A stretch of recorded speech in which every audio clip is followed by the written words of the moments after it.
Hello, good evening and welcome ladies and gentlemen to another action-packed round of racing action in the one and only SimRacing International GTE Championship Season 1 as brought to you on the premier sim racing platform available only on PC, known as iRacing. We're back once again, another Friday has come around and not too many rounds are left in this championship as we near the conclusion. Today is round number 9 of 10 and for our penultimate round of racing we've made our way to Italy for the Autodromo Internazionale del Mugello, a circuit located in Tuscany.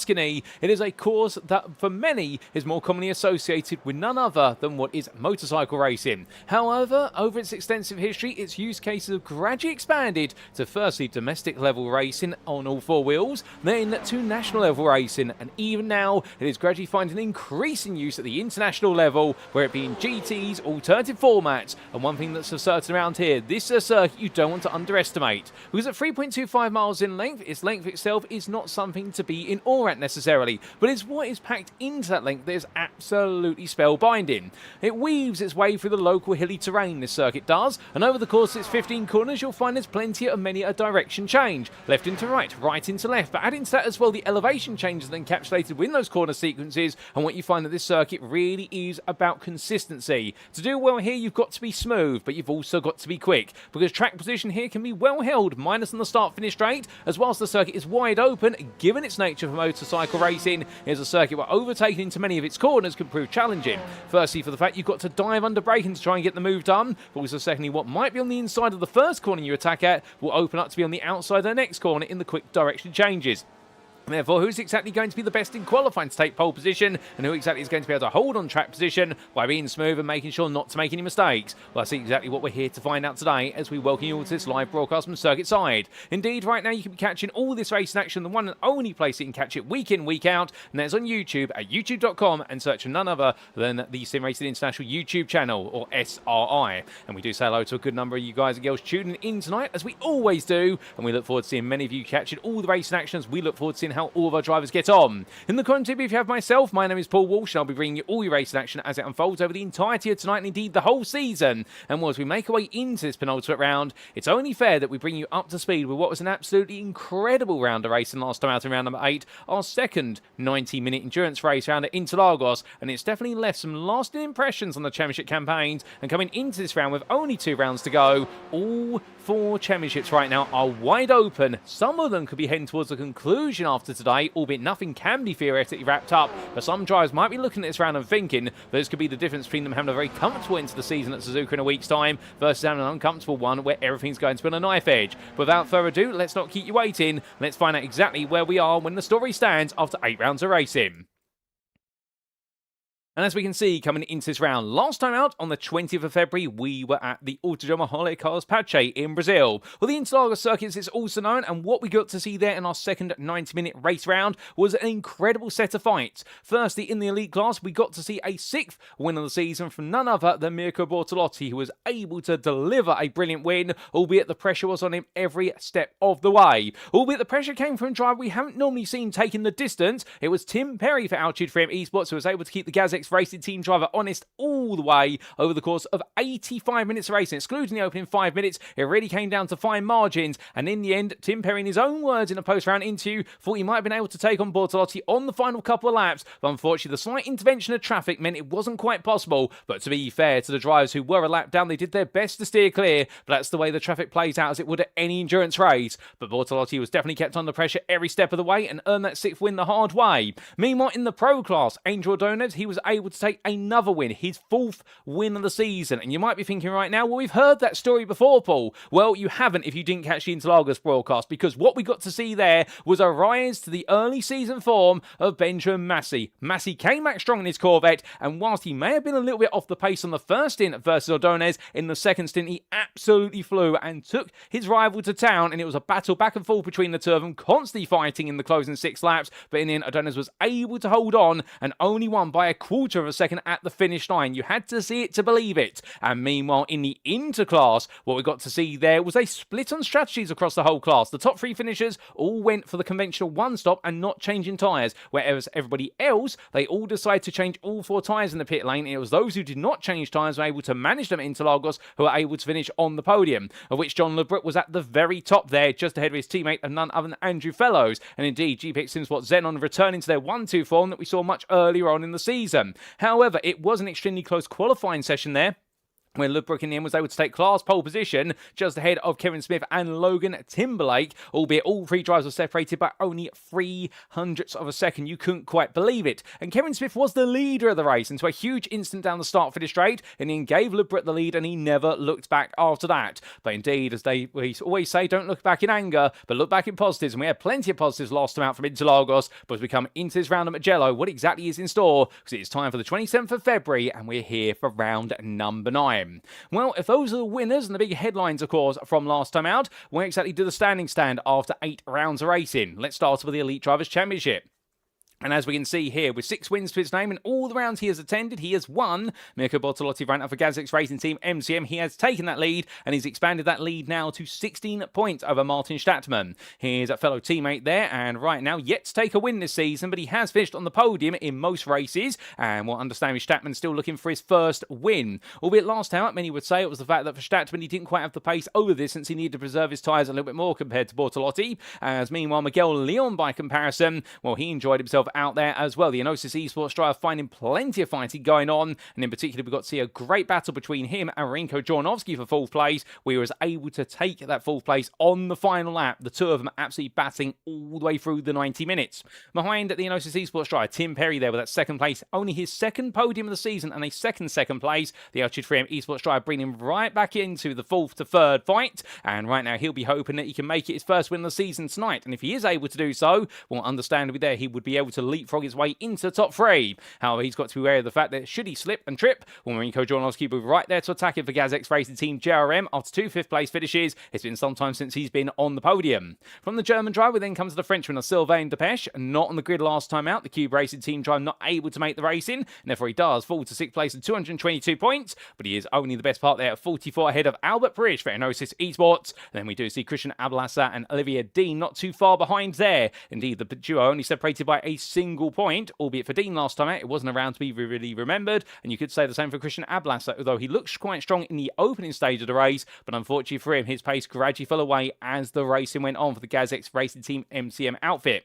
But Olivia Dean for Cube Racing Team on 158 points, he's now only 14 ahead of Pedro Luis da Silva. The GPXs were Onyx driver, they're completing your top 10. Then we had Chad Henson in 11th place there for Los Dos Privado, a non-finish last time out for him, a frustrating non-finish. Indeed, it all went wrong so early on in the race, and meanwhile Mark Hutchinson enjoying some brilliant battling between himself and Olivia Dean to name another rival, but indeed he saw plenty of fighting in his Ford GTE, and the Altitude 3M Esports driver, he may have only taken home 10th place, but to be fair, he had one of the most intense races for a 10th place finish that you would ever expect to see. And that's how the top 12 of the elite class stands. What about in the pro class meanwhile? Well, here we can see it's one name that leads the way. It is Benjamin Massey for Inox Motorsport, and with a return to his season best form, with that 2nd place finish last time out, he has opened the gap to Rene Russler to the best part of 24 points. Now, the Inox Motorsport driver, in his post-round interview last time out, did make the point to us, which he has been doing the mathematics with regards to his performances, and he knows what he needs to do to beat the two drivers who are still eligible contenders. One, of course, is the 2nd place man from GazX Racing Jerem of Russler, the Austrian driver there. He is the closest and needs to bounce back today. He ideally needs a podium. He needs to at least beat Massey, but ideally he needs a podium, if not the win. And Angel Adona's there in 3rd place. Now, 4 wins to his name. You would think on paper that right now he should be leading, but when you see the fact he has 2 non-finishes, one of which he has dropped, but he can only drop run result over the course of the season, that is why he's in 3rd. And right now, the Enosis Esports driver, all he can do is go for wins. And Massey already knows the fact all he needs to do is finish inside the top 5 of the next 2 rounds, and he immediately excludes Adones from the championship contention. But it's Russell Rosler's the guy who's got to beat in order to feel the most comfortable on top.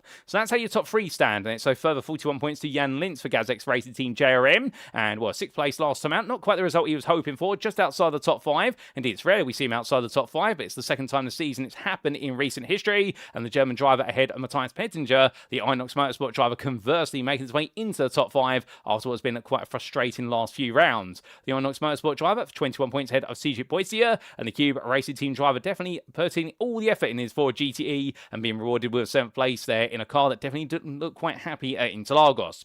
Chris Round sits in 7th at Axis SimSport, not on the grid last time out, no points accrued.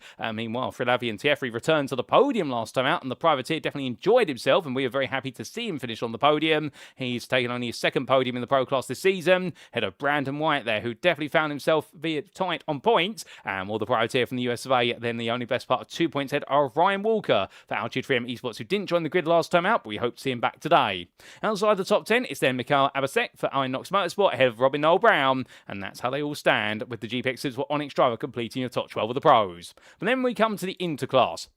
And as we can see in the third of our Drivers' Championship classes, well, John LeBret and Andrew Fellas, the GPX SimSport Xenon drivers, it's almost as if we've gone back to the end of round number 3 because they've moved their way back into the 1-2 configuration that they left it at all those many rounds ago, albeit with LeBret taking his 3rd win of the season. He has brought himself a little bit of a bigger gap this time to his teammate of Fellows to the tune of 33 points. GPX SimSport Xenon will be happy then. However, they've got to be wary of the fact that with Fellows picking up that 2nd place, well, he's been able to give himself a little bit of a comfort gap to the man who sits in 3rd for WP 300 Esports, and it is none other than Bruno Key, a very quick driver, and as always, finding a way to sneak his way into the top 5 and not the podium spots when everyone's not looking. Albeit he was the leader of those who opted to change all 4 tyres at Interlagos in the Interclass, and the BMW driver being rewarded for his gamble and strategy in that respect, although part of him, I suspect, will be wondering what could have happened if he had not changed the tyres and opted to stay on his starting set. Still, he is ahead of Pinto Levente, who unfortunately did retire from the race due to mid-race incident, and therefore that really opened up the door for many to try and make some progress.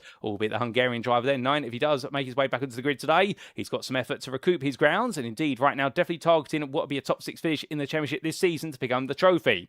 From him, it's then Brian Beardsworth on 255 points, 21 points behind there. The British driver yet to finish on the podium, intriguingly, but right now definitely showing that consistency, with all his results being inside the top 10 and a couple of top 5s, definitely is key. He's ahead of Craig Tillotson for Arno Academy, and what a round it was for Tillotson, who in the end bringing on home that 3rd place finish as listed there. And in fact, I think I've got myself twisted in the wrong order there, ladies and gentlemen, because Key did not finish on the podium last time. It was a 4th place, but Craig Tillotson did finish on the podium, taking that maiden podium for Verano Academy after all the effort he's had to put in over the course of the season, and in the end he was able to land it in his Ferrari 488 Evo, and the Verano Academy driver was under pressure in the late stage of the race, but he got the job done, and I think he was absolutely proud of that, and no doubt about it, we would have been happy for him as well on that. But then we do see Ian at 7th. They're just behind him his teammate of Verano Academy's Kevin Smith, who with the difficulties of the start-finish straight instant last time out, well, right now 9 has more work to be done, but he is a very quick driver in the Interclass. He's just had a bit of bad luck. Logan Timberlake sits in 8th place there for Sim Party Racing, a non-finish for him when he was right in the thick of the fighting.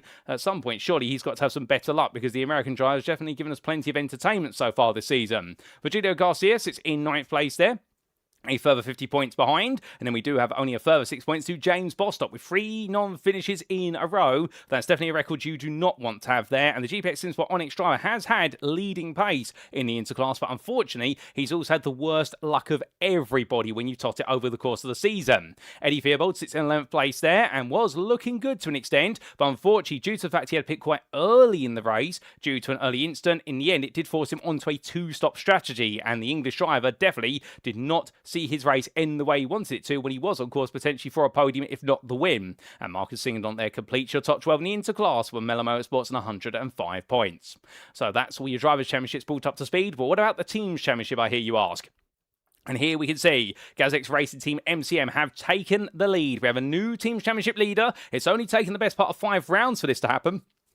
And such was the advantage that Inox Motorsport carved out for themselves and how well they were holding on, but their resilience has been chipped away, and the GazX Racing Team MCM have finally found the way to the top by only 3 points. But perhaps the more important thing, look at that top 5. 669 points for our leaders to 5th place, their sister team, their JRM, and the gap only 41 points separating those 5 teams. It is that close right now, and separating your top 4, 13 points. It really is in the balance. And in between the two GazX racing teams, in second is Inox Motorsport, in third is GTE SimSport Xenon, who with their performances, they've leapt the way from fifth to third. It's been a huge result for what is Ludbrook and Fellows, and they'll be hoping to echo it once again today. And Oasis Esports as well, they delivered well, and they brought themselves right back into the thick of it, albeit they've actually dropped from third to fourth, because whilst they did have the huge result from Angel Ordonez, Leon's performance was just a little bit mixed there, and Albert Prish as well, and it's just held them back a little bit. And GazX racing team JRM, meanwhile, they've dropped from fourth to fifth, a slight slip in form.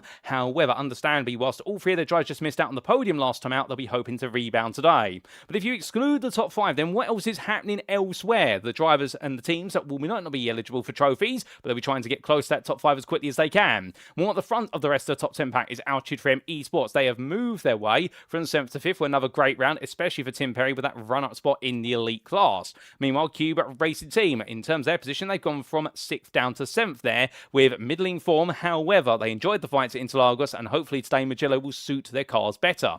Then we do see Verano Academy in 8th place there, with the result for Craig Tillotson, that first podium of the season in the Interclass, plus a 5th place recovery for Kevin Smith. They continue to move forward. They've gone from 9th to 8th, and they know their resilience is their key to success. With We Pay 300 Esports there in 9th place, the combination of Yang 2 and Quick Key, right now they find themselves moving from 10th to 9th. The points continue to come on in, but they'll need to tread carefully, because GPX SimSport Onyx will be close behind, only 13 points separating the two teams at the bottom end of the top 10.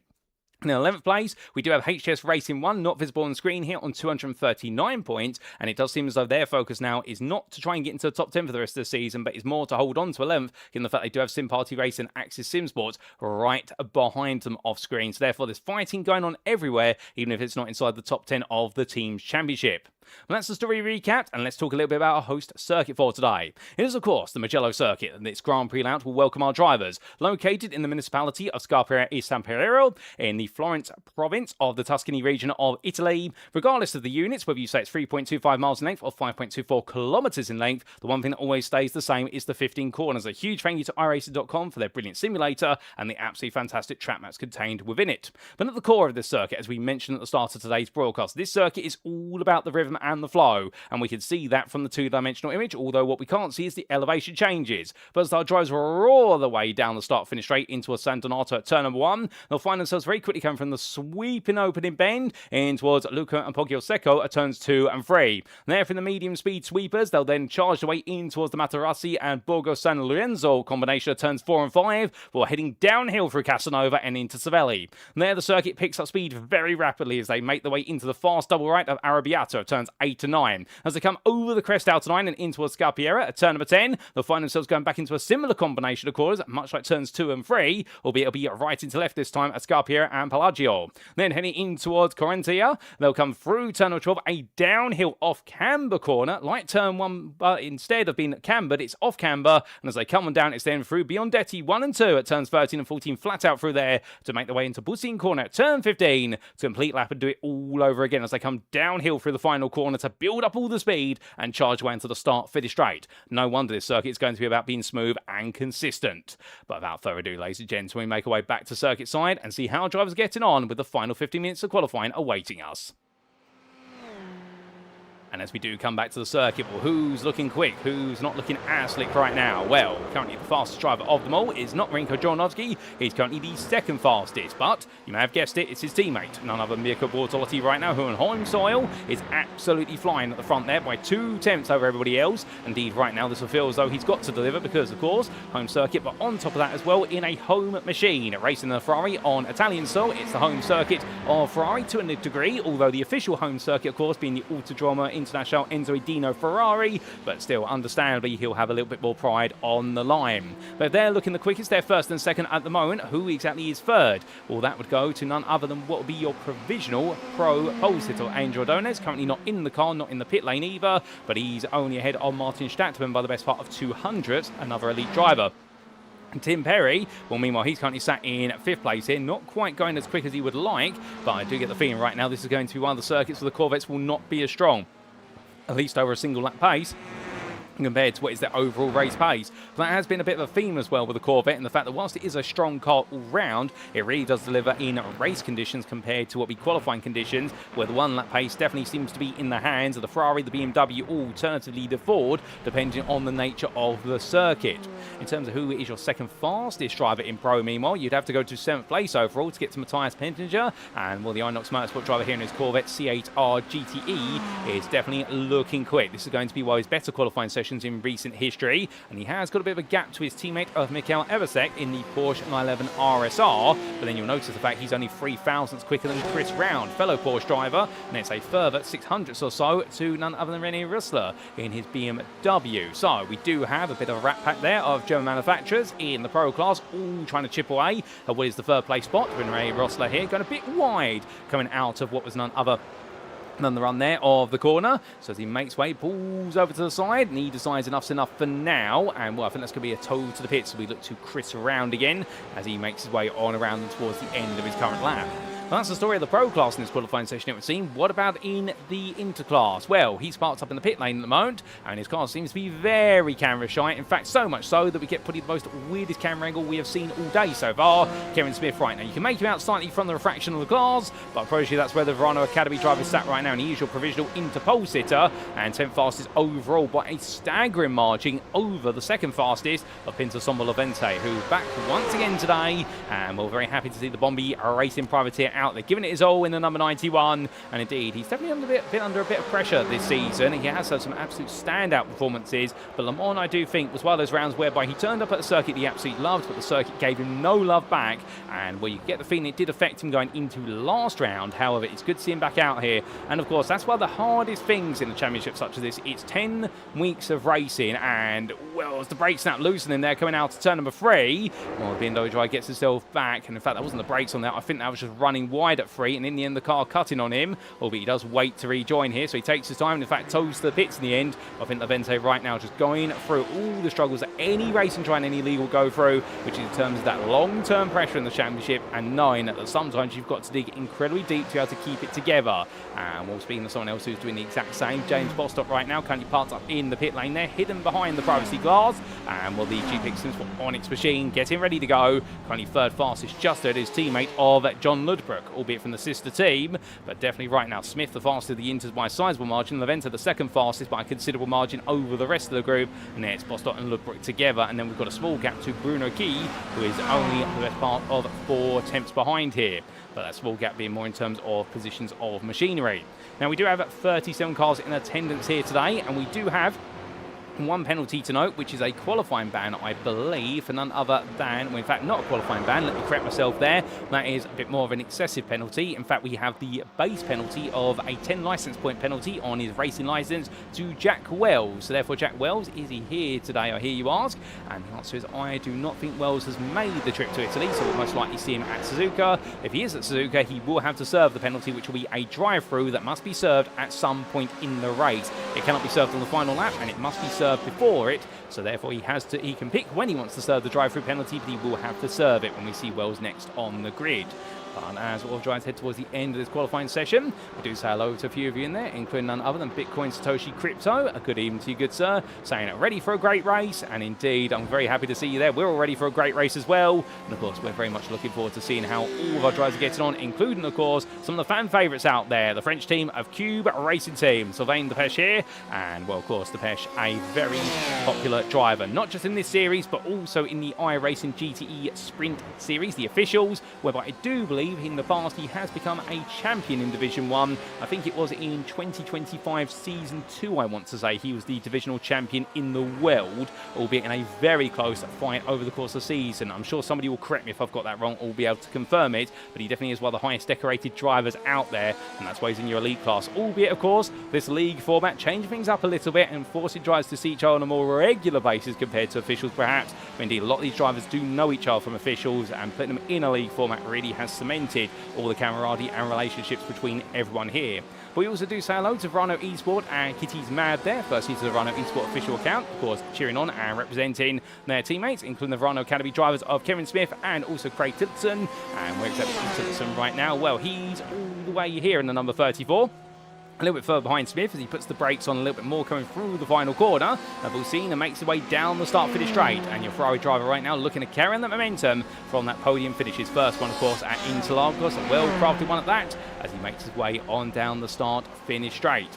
But as he does so, we also do say hello there to Kitty Mad, who says, shout out to the Rhino Boys today, and hope you're good, Paul, in the commentary booth, and I'm doing absolutely brilliantly, thank you, Kitty. And, well, I can tell you one thing, it's crazy to think that come tomorrow will be the final day of February. January took a long time to get through, and suddenly now we're through February just as quick as that. And before you know it, it's going to be Christmas in 2026. And I'll tell you one thing, Christmas did come early. If people are not aware, or if you guys and girls are not aware, we had the iRacing 2026 Season 2 dev blog update come as of yesterday. And well, we have got some huge news in the GT class. And well, I think I can go off topic slightly, although it is related to this GT series, to tell you the big highlights from it. And well, if you don't want to hear them, definitely put your fingers in your ears right now. If you still want to read the article and hear it in your own time, I'll give you 3 seconds to do so. 3, 2, 1. The big topic items. Firstly, wet tyres are coming to GTEs as of the next season of iRacing. And on top of that, we are getting the entire new tyre model that has been applied to the GT3s and the GT4s. It is coming to the GTEs. And, well, with that, it does mean these GT machines are going to be even more competitive with one another. We're also seeing several revisions to the setup limitations of these cars, particularly around ride height, whereby these cars will no longer be able to be as low as they currently are, for the reason, not to go into all the technical details, and the fact that it's actually unrealistic how low these cars can be tuned, albeit these cars do look very realistic when they make the round around the simulator, but the iRacing staff members identify the fact they need to tweak the way the ride heights are set up in order to make these cars as authentic as possible to the real-life racing machines from 1999 all the way through to 2023, which is absolutely brilliant. But also we've got some absolutely brilliant circuits that are coming as well. St. Petersburg on that dev blog, and I suspect we will see GTs racing around St. Petersburg as of the next season because it's been a hotly waited for circuit.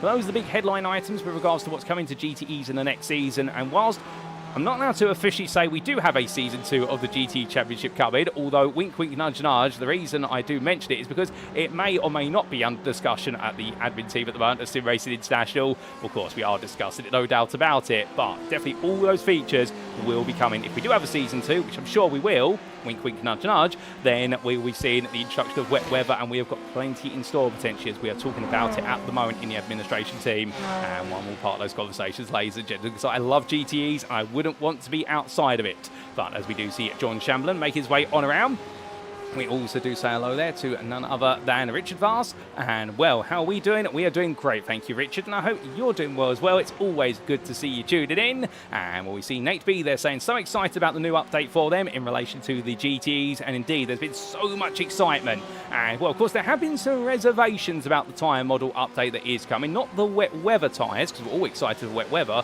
but the idea that if we're going to a tyre model similar to GT3s, does that mean these cars are going to handle much more like GT3s? And we have had some information come through, and well, I don't have the ability to quote it verbatim, but we have had some information come through on the iRacing official GTE series Discord to say that whilst the tyre model will be similar to GT3s, these cars will still keep their unique traits, particularly the fact they do have that difference in downforce and also slightly different compounds. So that is definitely going to be of interest. But as our drivers head towards the end of this qualifying session, just like that, we spent 5 minutes talking about that. Well, what else can we see right now? Well, the one thing we would love to see is an on-board lap with one of our drivers. And you know what? One's coming up very quickly because in perfect timing, Rene Russell's making his way down out to the final corner in his BMW M8 right now. Well, what's he going to be able to do with the Giga Grill BMW? Let's find out, ladies and gentlemen, as we ride on board. So making his way down the start-finish straight, then up towards turn number 1. A long run here, currently down in 13th place or 5th in the Pro class. And as he gets ready to head in towards turn number 1, well, lets the car creep over to the left-hand side and braking down from 159 miles now, trail braking at the 150-meter board. Second gear, they keep it nice and tight, balance the power in the oversteer. Now make his way up the hill in towards turn number 2. Bring it over to the right, drop a gear from 3rd to 2nd, and now connecting the dots together here as he comes through free, making sure not to hit the sausage curves. Making his way on out, you can see fighting with the steering wheel there. Very light car now and very excitable car. And in towards turn number 4, braking early as he makes way from left into right, abusing those curves, takes a little bit of the sausages there, coming through 5, and now going down in towards turn 6 and 7, completely downhill now, as he throws the car into the corner, plenty of apex curve, keeps in the middle of the road to open up 7, and now make his way on through, lift off the throttle and then reapplying in towards Arrabbiata 1. Going into this right-hander right now. Completely flat out on entry, then lifts off the throttle, lets the car roll all the way out. And now going in towards Arrabbiata 2 here, fighting with the steering wheel every step of the way, trying to make sure it's minuscule adjustments as he comes over the horizon in towards turn 10. And to the right-hander he goes, and as he does so, nice and deep into the corner, sets him up for an exit line, which means he can use all the width for turn number 12. And we're coming all the way now in towards the next braking zone, all the way down the brakes, coming down to second gear here as he rolls his way downhill. And we're following the draft of the BMW in front of him. That's going to help him pick up a bit of speed. But coming in towards turns 13 and 14, left into right here as he joins up the corners, flat out. Now getting ready for turn number 15. Once the brakes will go for boosting corner very shortly and coming all the way down to third gear. And as he makes way out the corner, this is going to be an absolutely huge draft. But the problem is he hits the apex a bit too early there, does Russler. That's going to cost him a bit of time as he heads towards the line. And we're going to have one more chance to try and improve, but it has been quite the lap so far. And as he comes towards the timeline, what's it going to be this time around? And the answer is going to be, it is not an improvement. He stays exactly where he was previously, but he knows there's more work to be done here as he's going to go side by side there with, I do believe, a BMW. That's Virgilio Garcia, and the two of them do swap their place and around. Garcia, they're running a livery very similar to the official Walkenhorst liveries of the 2020 BMW M8 manufacturer team that raced at Le Mans. But as he comes on through the quarters right now, well, 45 seconds left on the clock.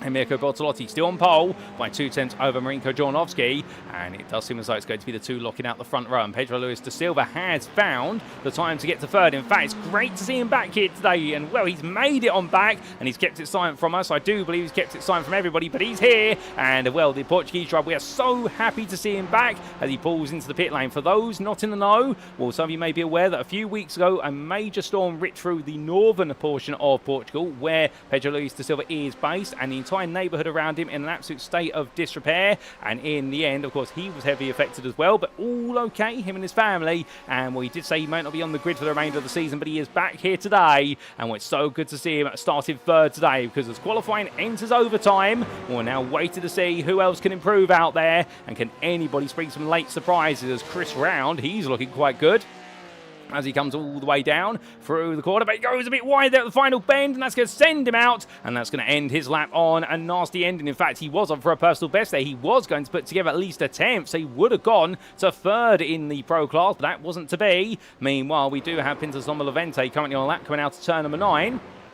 As I do believe Andrew Fellows has just crossed the timeline, and for Fellows, he's all the way down in 33rd. He does put in a personal best of 43.964, but it does not move him any further. It moves him closer to CJ Boisia, but it does not move him any further up the inter-order, as we've still got a couple of drivers out there on their final laps. And well, Levente is going to be the first to make his way to that timeline as he comes out of turn number 12 in towards 13 and 14 here, and looking very composed. That's the sign of a good lap, as Martin Stattmann goes a personal best in the middle sector. So Stattmann right now finding some more time out there as well. The BMW drivers both on a mission here, but as we look to your Bombi Racing privateer coming out of the final quarter, well, is this going to be a final sector to remember? No, it's not. He ditches it and makes his way into the pit lane. Meanwhile, Stattmann makes his way on through. Handa Yang just a bit further behind him there, is on a personal best in the middle sector, so there could be some improvements. Can Stattmann make his way onto the second row of the grid? Can he put Adonis down a slot? Well, here we go. Stattmann heads towards the line. BMW full throttle here, and as it comes on through, the answer is going to be, it is not going to be an improvement for Martin Stattmann, or is it? Yes, it is. In fact, it takes a bit of time to come up. It's a 41.579. He's very happy. That flash of the headlights there moves himself third. Meanwhile, unfortunately, Handa Yang does not improve by looks of things. In fact, yes, they do, but they don't move up the order any further. They stay 26th. But with that, ladies and gentlemen, that is qualifying complete, and it is going to be Mirko Bortolotti on overall elite pole, with none other than Marinko Jornovski joining him on that front row. Martin Stattmann and Pedro Luis da Silva be on row number 2. And then you do have your pro pole sitter on row 3, starting 5th of Angel Adonis, with Matthias Pettinger in 8th place, second of the pros, just ahead of Mikael Abasset and Chris Round, with Rene Russler and Benjamin Massey all together 11th through to 14th. In the interclass, meanwhile, you are going to have Kevin Smith starting on pole with 10th overall, head of Pinto Sommer Levente, who starts 17th, and then it will be John Ludbrook just ahead of James Bostock. Ludbrook getting the upper hand in the end on his old friend, and well, they'll be starting 22nd and 23rd. But that is qualifying here at the Mugello circuit. As quick as that, it's done. And well, we now wait to go to the warm-up session before we do make our way into our one and only race. But as the warm-up session gets underway, 5 minutes now for our drivers to either cool themselves down or keep the adrenaline flowing or go out there and gauge the conditions. Well, of course, we talked a little bit earlier about the fact that this circuit is one of those circuits whereby overtaking can be difficult. And of course, you do see that weird contradiction, such a wide open circuit, but unfortunately, for our drivers, whilst it is wide open, the only real heavy braking zone at this circuit is turn number 1. All the other sectors and corners, they are very short braking zones by comparison. And if you were racing machines with ABS, you could perhaps be quite forceful under braking, but in these GTE machines, when you have no ABS, they do have traction control, but no ABS or anti-lock braking, it means that going for late dives becomes very risky, and therefore holding on to that position will be key. But that's where pressuring your rival into a mistake. That's where strategy and knowing when to come into the pits can be important. And in the 60-minute race here today, we're not expecting anybody to opt to come into the pits and change all 4 tyres. It will just simply be put the fuel in the car and get going again, because as always, in these GT machines, we are on the old IMSA regulations, which is that you cannot do fuel and tyres simultaneously. Fuel goes in first, and then the tyres get changed if you select them to be changed, but otherwise it's just the fuel, and therefore tyre management will be of value. But as Benjamin Massey follows a pack of cars on out here, tucking it in behind none other than John Ludbrook. Well, understandably, trying to do quite a bit of fuel saving could be valuable for our drivers here, because every litre of fuel saved could gain you 1 or 2 seconds the pit lane. And we have seen fuel saving lead to a lot of chopping and change, and of course it worked out for Tim Perry in Interlagos. It enabled him to get ahead of Mirko Bortolotti to the tune of 2 seconds when he came into the pits the best part of what was 7/10 of a second behind. So it triggered a 3-second swing in the pit lane in his favour, but then Bortolotti chased him down and it led to an absolutely titanic battle right towards the end of the race between the two of them. And we can expect plenty of that here today. But what we can see as well, as we do get an exhibition there of Massey going side by side with Garcia coming through turn 12 in towards 13 and 14. You can go too wide around here, but keep in mind, of course, you've got to be compliant with the other driver who's on side with you, and that's going to cost you time, and it also will increase the tyre wear, particularly when you come off racing line, because you are going to be loading the tyre up more on a patch of circuit which definitely does not have as clean a rubbering. But as we do see Massey coming down that start-finish straight here, everyone right now already getting a feel of running around each other. And whilst many of our drivers will have practiced in the iRacing officials earlier this week, of course, our schedule for this season completely mirroring the iRacing officials to give everyone as much time as possible to practice with these GTEs, because we understand here at SimRacing International, not everyone's familiar with these cars, although if they're not familiar after 8 rounds of racing, now I think it's something that our drivers need to learn by themselves there. Perhaps we're not doing something wrong, albeit not to be rude about our drivers there, but joking aside, that's why we've gone to the official calendar. And well, to be fair to the guys at the GT official series who run that schedule, and indeed absolutely brilliant work from all the community there, they put together an absolutely incredible season calendar, and that's why we wanted to mimic it, because it has got some of the very best racing circuits around the globe for these GT machines. No complaints. But as we do say hello to Oliver Kemp there, who says let's go John Shamblin, and indeed tune on the American driver. Well, where is John Shamblin? Here he is, as the Dynasty Motorsports driver makes his way around. And well, we can't ignore the WeatherTech Racing Porsche 911 RSR as he makes well through here. The livery always sticks by through thick and thin, and as he comes on down the hill right now. In terms of his qualifying session, it wasn't the most exceptional, to be fair, towards the bottom end of the Pro Top 10, but if there's anything that is guaranteed about John Shamblin, it is his ability to start fighting. And well, he fights fairly but aggressively, and that's what we love about him when we see him out on the road. That's why we're very excited to see what he's going to be able to do here today. Albeit Mugello is going to be one of those circuits where he's probably going to have to get his elbows out to a significant degree, but to be fair, I'm sure he will do his very best to do so. But as this warm-up session gradually comes to a close, we look to Olivier Dean, the Cube Racing Team driver, who for the French outfit in the number 280, well, not perhaps the best qualifying performance, but to be fair, he's definitely stuck with his Ferrari all the way through the season. He's showing a lot of enjoyment for it, and it is a car that he normally goes quite well in, and the Cube Racing Team do have a mixture of cars out there, with a Porsche, a Ferrari, and a Ford GTE, but of course, variety is the spice of life, and well, the Cube Racing Team definitely bring the variety every week and round. As he winds his way on down, well, he's not got too long before they'll be going to the pit lane, as we also do see the machinery of Adrian Vlokhev, HS Racing 1, and well, he may be on the other side of the world in Australia right now, maybe the early hours of the morning, but we always love to see him out there in his Ford GTE, and well, he's another one of those stars. He may not be right at the front delivering wins in the elite class, but he definitely knows how to enjoy battles, particularly when he battles with his fellow Ford GTE of none other than Hutchison. Albeit, do we have Mark Hutchison here today? Yes, we do, but he's currently in the pit lane. But without further ado, ladies and gentlemen, as our drivers are about about to be made to go back to the pit lane before they head to the grid. Well, if you haven't had the opportunity to go take a bathroom break now, or go get yourself a top of a liquid refreshment, or go get yourself some snacks, the time is to do so, ladies and gentlemen, because it is time for us to head to the grid for round number 9 of the SimRacing International GTE Championship Season 1, brought to you in iRacing here from the Mugello circuit in Italy.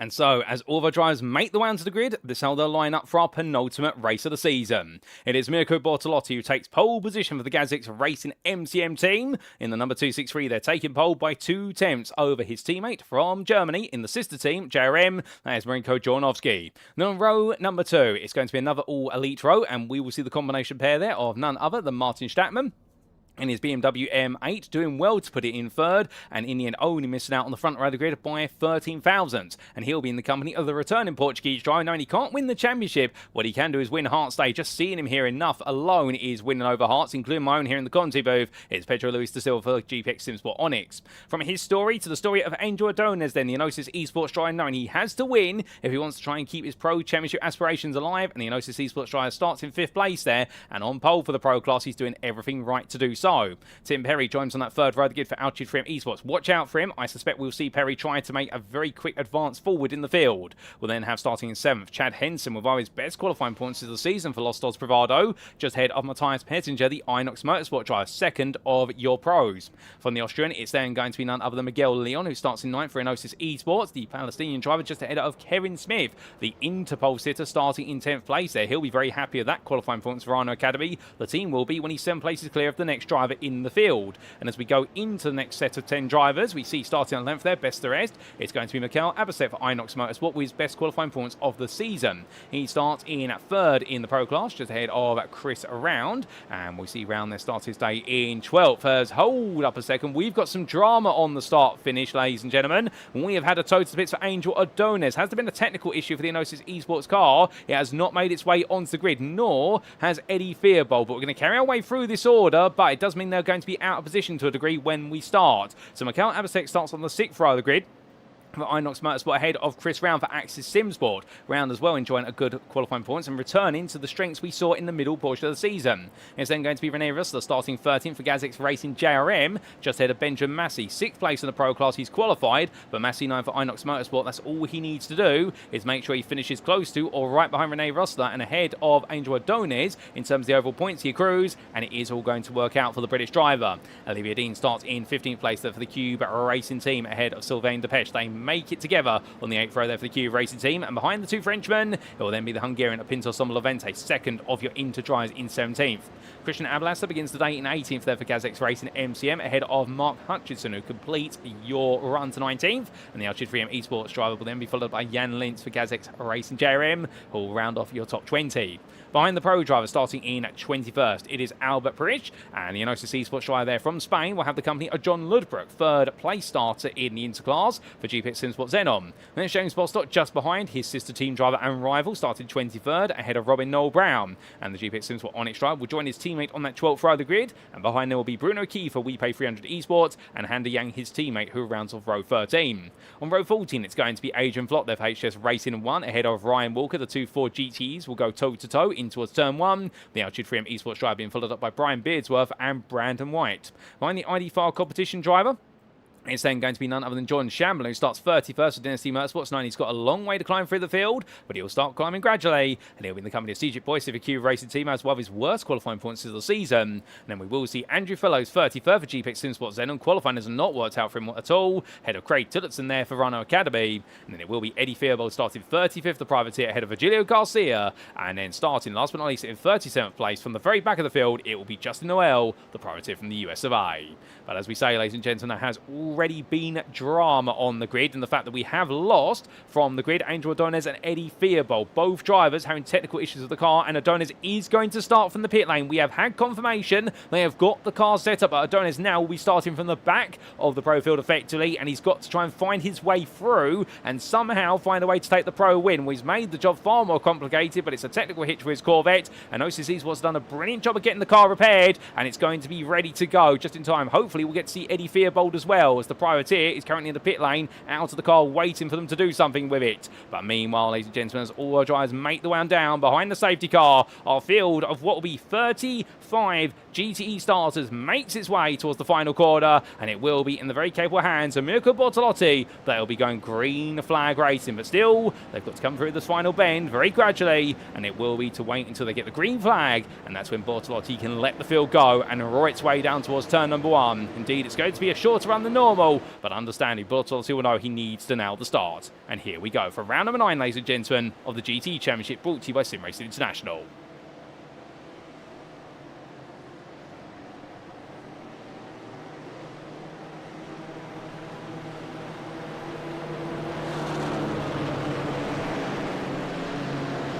And it's lights out, and away we go here for round number 9 as Bortolotti gets a good start. Martin Stattmann pushing him along to a degree, but Pedro Luis da Silva, as a result, doesn't get caught up with the Constantina, and he's going to move up into third on the outside. Here they come down towards 1. Bortolotti defends in the middle of the road. You see Jonovski covering the outside, and as they all head onto the brakes, Chad Henson diving up the inside there as people try to go between. Where's Henson and Perry? That's going to be Miguel Leon. Further back here, all drives saved on through. Car goes round. That's going to be Leon turned around. Perry gets caught side by side with him. Car goes to the grass there. Leon's got around, but everyone else has survived it as they make the way in towards the SSC. But as they all come through, well, Ryan Walker's dropped down as well. I think Walker's on the outside, as we can see Perry rejoined as well. It's a bit trouble for them. Meanwhile, Lorenzo's gone round. That's Lorenzo on the exit. A turn number 3, car's gone spinning around. We see a bumper flying off from one of the Inox Motorsport cars, I believe. And well, now everyone does calm on down. Cold tyres. It's very easy to make a mistake early on in the race here at Mugello, and we're seeing it immediately. But whilst all that's happening and all the drama, we've had a big shuffle in the field. Some drivers have made some great progress. Meanwhile, that's going to be Rene Rosser battling hard with Robin Noel Brown. He goes up the inside of the GPX Sims for Onyx driver, and he will take back 19th place there. Rosser's lost out quite a bit at the start of this race. He's lost 6 places overall. He's got a lot of place now to make back up as they make the way up the hill for Arabiata 2. But Noel Brown goes wide. And meanwhile, Christian Ablas there under pressure, and Jan Lindsay tries to make a move. But as Noel Brown gets past there by Adrian Block up the inside there, making the move in the 270 for 20th place. We see Tim Perry looking left, looking right, and trying to put pressure on the pro driver right now and trying to get him out of his sight. But it's not going to work. Oh my good lord! Who's that? Is that just a Noel there? Yes, it is. And who was with? Was that Miguel Leon? I think it was. And I think Angel Adonis got caught up in that as well. All the drivers from Enosis Esports, well, 2 of the Enosis Esports drivers, plus also the American driver, all being caught up in the instant there. And we had to get a replay of that when we can. That looked nasty, but they seem to have all been able to get themselves back together. But after one lap of racing, indeed, one eventful overlap in its bid. It's Mirko Bortolotti who leads for Gazex's race at MCM. A leads it overall ahead of Rico Jorovski, followed by Martin Stattmann. It's the top 3 of the Gazex cars right now. Pedro Luis da Silva right with him in 4th. Chad Henson, he's moved all the way up into 5th. Matthias Pettinger, he is currently your pro leader, having taken that pro lead as a result of Adonis starting for the pit lane. But Pettinger right now holding on with the interleader right behind him, Kevin Smith. The Verano Academy driver chasing down the Inox Motorsport car in 7th. Olivia Dean, Mikael Abasek, and then Mark Hutchinson complete that top 10. And in 11th, it's right now Hutchinson being pressured by Benjamin Massey, and Massey here trying to cover through. An understanding for Benjamin Massey right now will be in 3rd in the pro class here if he can take the win. And I do wonder where he's had a conversation with Pettinger before the race to say, if there's a chance, let me go. It's both his teammates in front. Well, this could be the round where essentially puts him in such a good position that Suzuka, all we'd need to do is turn up and finish the race to guarantee himself the championship. So that's going to be a fault on the minds of the Inox Motorsport team there, but also had to be keeping in mind a 1-2-3 would absolutely embolden them in the team championship going into the season finale versus Gazex Racing. Adrian Block, meanwhile, still trying to make some progress here. Handy Yang is a bit further back there, chased after Robin Noel Brown. These both have had very different starts to the race. Noel Brown, of course, had a very exciting one in many respects, albeit a lot of gravel coming with it. Handy Yang, meanwhile, has been quite subdued by comparison, as meanwhile his teammate Bruno Key going deep there in towards turn number 11, and will get it back together just in the nick of time as they all roll the way through. But you can see there, that's Tim Perry trying to look for a move. Looks around the outside of Lock there. That's more to set up the run out of this corner, and then to go charging in towards turn number 15. But this is where the momentum factor becomes a big play. Meanwhile, Andrew Fellows at the inside there of the old Rossum's machine of Brian Beardsworth. And no, that's not quite a Porsche 962, but you'd be easily forgiven for thinking it was, as Craig Tillotson looks to go on the attack here as we jump aboard with the Ferrari driver. Car going slow, that's Christian Ablas, so not quite sure what's happened to him. And, well, going wide, that is going to be Fellows. And Beardsworth just tucked straight up the inside. And in the end, they're all out of sorts, these three. I'm not quite sure what's going on. There's no safety car or anything like that. I can promise you that. But in the end, I think Tillotson just getting caught out there by Fellows going deep and Beardsworth sneaking up the inside. I think the Verano Academy driver in the end did the right thing to back off, worried about what could have happened. But as they come down, we can see now Fellows coming back in the draft, as meanwhile Justin Noel being let past there by Tillotson, and Fellows going side by side with Beardsworth in towards turn 1, but he goes very deep to Fellows, and I think Andrew Fellows right now is really struggling with tyre grip. I don't think he's got the tyres in the right window. I think he's overheated the tyres of that Corvette, and that might explain why he's going so deep at every corner, in the fact he's having to essentially lift off the brakes. The tyres are not giving him the ability to stop the car. As they make the way to turns 4 and 5, we might see more of that shortly, but suddenly Justin Noel puts a fork in the battle of the Inter drivers for now, albeit Virgilio Garcia closing up to Tillotson very quickly as well, so that's going to be on his mind. But from then we come back up to Mark Hutchinson, who right now makes his way around the outside of Benjamin Massey. That's brave to do so. Massey burning slow down there between the Apex Arabiata 1 and 2. Well, it's a bit of an unconventional place to do it, but he did it safely, to be fair to him. And Sylvain Depeche right now find himself not quite able to make his way past the Briton, and the 153 Corvette stays ahead for the time being. But the Cube Racing Team Porsche will be hoping that he's going to be given the opportunity to get clear here of Massey. Keep in mind, of course, all points are made in class only, not overall. So therefore, regardless of your elite, inter or pro driver, there is no value in you fighting with a driver of another class there, unless it's all for pride. But otherwise, there are no points on the line. But as all these drivers make their way toward the end of the third turn of the circuit, there's definitely a lot on the line today with regards to the points they can accrue. And, well, we're going to take a look back at what exactly spoiled the race for some earlier on very shortly. As Ryan Walker right now, he's definitely had a solid start to his race, up into 9th place in the Pro Class, 23rd overall. And his chase is now with Bruno Key and the Ford GTE driver, looking so quick on the course. That's where the Ford is good. This is a circuit that does go well for the Ford GTE to some respects. It does love fast-flying bends, and it has a lot of weaknesses, but the Ford does love the corners. That's one of its strengths. And then he'll go around the outside here into that braking zone, and Key's going to hold the inside here, but brakes a little bit earlier, and will give Walker every opportunity there to use the momentum of turn number 1 to gain the place. Tim Perry, meanwhile, make his way on past none other than Chris Round, so the Altitude Freedom Esports driver now up another place from 1 into 2. He's now recovered to 17th, but he's still got a lot more work to do here. This race is far from done, and Perry right now is absolutely pushing, but of course this means he can't save his tyres that he would normally be doing at the start of this race for the first stint, so that way he can be more aggressive in the second stint. Instead, he's going to have to use all the tyre life up early and then drive more conservatively later on in the race when he's made the recovery work land. But without further ado, ladies and gentlemen, we are going to take a look back at some of the big moments from the start of this race, including what exactly happened right at the start for several drivers as they all got caught up. And here is the replay, I do believe, starting with a focus on Rene Rössler. So as they all came down into the brains of a turn 1, the Gazex Racing JRM driver was on the outside there, went very deep intentionally, but then it went round in front. Now, I believe that was Perry in contact with Miguel Leon, and Rössler had to take to the escape road. This is what it looked like on board from Perry's perspective. This was the dashboard from the 283 Altitude 3M car. So side by side coming into the corner. Leon in the end. Ooh, goodness me, that explains it. So the quick summary there is I think Leon just went a little bit deep on the exit and Perry tapped him on the rear, and that's what sent Miguel Leon's Inosis Esports Corvette round. And Perry in the end had to carry it. He could not stop and wait, because that would have added to the scene of the incident, but that's how he's lost the places. We then had a big incident afterwards. This was Perry seeing the rest of it. That was Pinto Somola Vente around, and what exactly happened to our Inter driver? Well, here's the replay to explain that. And, well, this was your privateer. He had made some places early on. Came in towards turn 4 and 5. And, well, in fact, coming out 2-3 first. Rear of the car, let go. Oh, my goodness. And in the end, I think that was a prang to the front there. It was Mark Hutchinson's car. And in the end, Levente being collected by it. Can we get the onboard for Mark Hutchinson? Yes, we can. And this was coming into turns 2 and 3. So the 233 all over the back there of the Inter BMW, coming through the corner now, and then you see the BMW starting to go around, and Hutchinson tried to take a base action. He did avoid hitting him on the front, so it was side contact with Hutchinson's car, but he took the rear bumper off Levente's car, and understandably, well, that's not going to be a happy story for him. And then we also did have a bit more drama. This was Albert Parrish involved in some drama.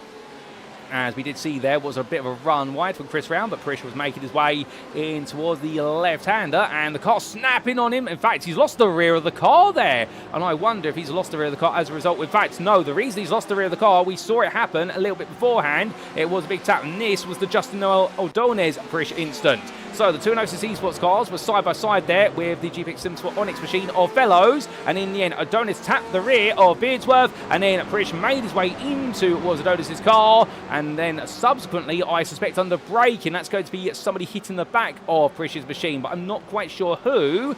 And, well, in the end, the rear of the car has completely been taken off the car. So a bit of a story there, albeit we can't quite fill you in on the gap of that one. And we just had a big moment for Adrian Vlock only moments ago on lap number 4. Now, this was Vlock battling side by side at the time with the number, I believe that's number 121 BMW. Handa Yang in the end in contact there with Vlok, coming out of the corner. That would have been coming out of turn number 15, and Vlok sent to the barrier. I believe that's turn number 15, and it's all gone right. No, in fact, that was coming all the way towards turn number 12, and Vlok and having to tow to the pits for the damage, and this is what it looked like on board from Handa Yang's perspective. And this was Yang making his way from right into left here, so this was towards the back end of the lap. And Vlok in a bit slow through the corner. Yang comes out. Vlok's had to back off. And Yang in the end, unfortunately, I believe, making the contact to the rear of Vlok's car. I wonder if there was quite a bit of net code involved in that contact as well. And in the end, Ryan Walker trying to go around the outside and did get it all sorted out there. I believe that was Walker's car as we return to your live racing action. So as we do come back, a very excitable opening 10 minutes of racing, but we've still got plenty more distance to come before this one is said and done. Tim Perry right now still trying to escape his way through the berth of what is Inter and Pro drivers. And we're up into 16th place. His next target is none other than James Bostock. Bostock, of course, getting the upper hand on John Ludbrook at the start of the race with all the chaos that unfolded through the opening 4 corners. But right now, the GPXs were on extra trying to chase after René Rüssler, with his target being Kevin Smith, the Inter leader, if he can close him down. Albeit Smith is a sizable gap up the road right now to the tune of about 10 seconds, but Bostock's not going to give in. And I think if he just finished on the podium today, he'll be absolutely ecstatic about it, given the fact there has been 3 non-finishes in a row. He'd like to finish a race for a change, and well, bad luck has found him wherever he's gone so far. But as good luck seems to be coming his way. Meanwhile, John Shamblin, one of the big fan favourites out there, I'm sure you'll all be wondering how exactly he's doing, the 175 driver. Currently running 10th of the Pro class, 22nd overall. He has gained 2 places since the start. He stayed out of trouble for the most part, and the American driver is chasing after Brandon White currently, but we are seeing equal gaps being set up between several Porsches in front of him, so therefore this might be a bit more hard work. Tim Perry, meanwhile, trying to make easy work here at Bostock as he comes down the start finish straight. This will be side by side down towards turn number 1. Bostock on the inside there. Now, if you are James Bostock, what you'll do is you'll probably lift off the throttle very shortly, as in fact, he's not going to get that opportunity to do so, because that's John Ludbrook looking to the inside, and then thinks better of it, realising the road's going to taper at some point. But John Ludbrook there, well, that was very cheeky of the English driver. What he was trying to do to Bostock there was force Bostock to outbrake himself into turn 1 and essentially go battling with Tim Perry when he didn't need to, and Ludbrook would have gained the place of Bostock there. Perhaps he can gain 2 places overall, but backed off at the last minute there, so that way he did not add himself into a free wide situation. But a very smart way of racing from Ludbrook. Put some mental pressure on your rival, you may get him to make a mistake, but of course Bostock being aware of it, and in the end, well, neither driver making those errors there, but definitely the mental mind games going on as behind Chris Round queuing up. And he's got Robin Noel Brown for close company, and well, of course this is going to be helping out Robin Noel Brown, who is James Bostock, his teammate, with Round being stuck behind Ludbrook at the moment. And that'll be the battle for 6th place in the Pro class between those two. I'll have to see whether that's going to come to fruition. Meanwhile, one driver we haven't really spoken about, Chad Henson, Los Dos Bravado, started, of course, in 7th place, one of his best qualifying points of the season, and we're right now holding on to 5th, albeit the top 4 have broken away to the tune of 2.6 seconds ahead of him. But right now, outside of that, he is very much clear of the rest of the elite. Olivia Dean is the driver you see there for Hugh Racing Team. He's gained a lot of place. In fact, he's come all the way from a 15th place start into 7th, or has gone from 8th to 6th in the elite class. He'll be happy with that as they make their way down the start finish straight, although understandably, he'll be wanting a little bit more if he can help himself to it. Meanwhile, Chris Brown's just had a bit of a moment in the grass and gravel, as that's going to be Handa Yang going up the inside of him, taking the 7th place off of him in Pro class as they head down the start finish straight here. But I wonder if Brown's going to have an opportunity here to come on back. We jump aboard with the 169 driver, and to give you an idea of the speed he's picking up, we're in the tow here, gradually building. Keep in mind, of course, this is a high downforce circuit, so drivers will be running near to, if not the maximum rear wing. But getting into this braking zone right now at a speed of 161 miles an hour. And well, Chris Round there definitely run a lot of rear wing, otherwise the car would be topping out somewhere in the region of about 170 if he was running less, but of course needs all the rear wing for all these corners. This definitely is one of the ultimate high downforce circuits in Italy compared to other circuits in the country, such as Monza, for example, as that's a small mistake there from Yang, which can have big consequences as they come down in towards turn number 4. Brown looks up the inside, goes to the move. It's going to be 2 wide coming in towards 5, still side by side, but in the round goes around the outside and will take the place back there off of Yang. And meanwhile, Brandon White will now queue up behind, and he might have an opportunity to get involved here in short order. Just behind, we do see Justin Noel over the back of Bruno Key with CJ Poitier and Ryan Walker there for close company. Poitier has found his way past Walker in recent history, but the 2 Ford GTE drivers right now going to be looking at each other and thinking, right, do we fight each other or do we try to find a way past the elite and also the Inter driver in front of us? And I think it will be the latter that Poitier would prefer. I think Walker will feel the same, because both drivers very similar mind in the fact they both try to drive as tactically as possible. But as they continue to move forward, we take a look back in time quickly at what exactly happened to Chris Round. So this was Round making his way down through, I believe it was turn number 12, and as he did so, in the end ran a bit wide, car unsettled, and in the end had to straight line his way through 13 over the gravel 14 to stop the car from spinning. So therefore, took the tactical measure, which was don't let the car go sideways anymore, just get pointed straight. But of course then had to give up the time for cutting turn 13, and that's how Handa Yang was able to take the place back initially. And of course we saw the counter-attack from what was none other than Chris Round only moments later. But meanwhile, Tim Perry's going to make another place here, going up the inside of René Russler. The pro driver does not fight it too hard. And the Ultra 3M Esports Elite driver has been allowed to make that progress. James Bostock versus John Ludbrook. They come into our view. And right now, Bostock trying to keep Ludbrook behind him.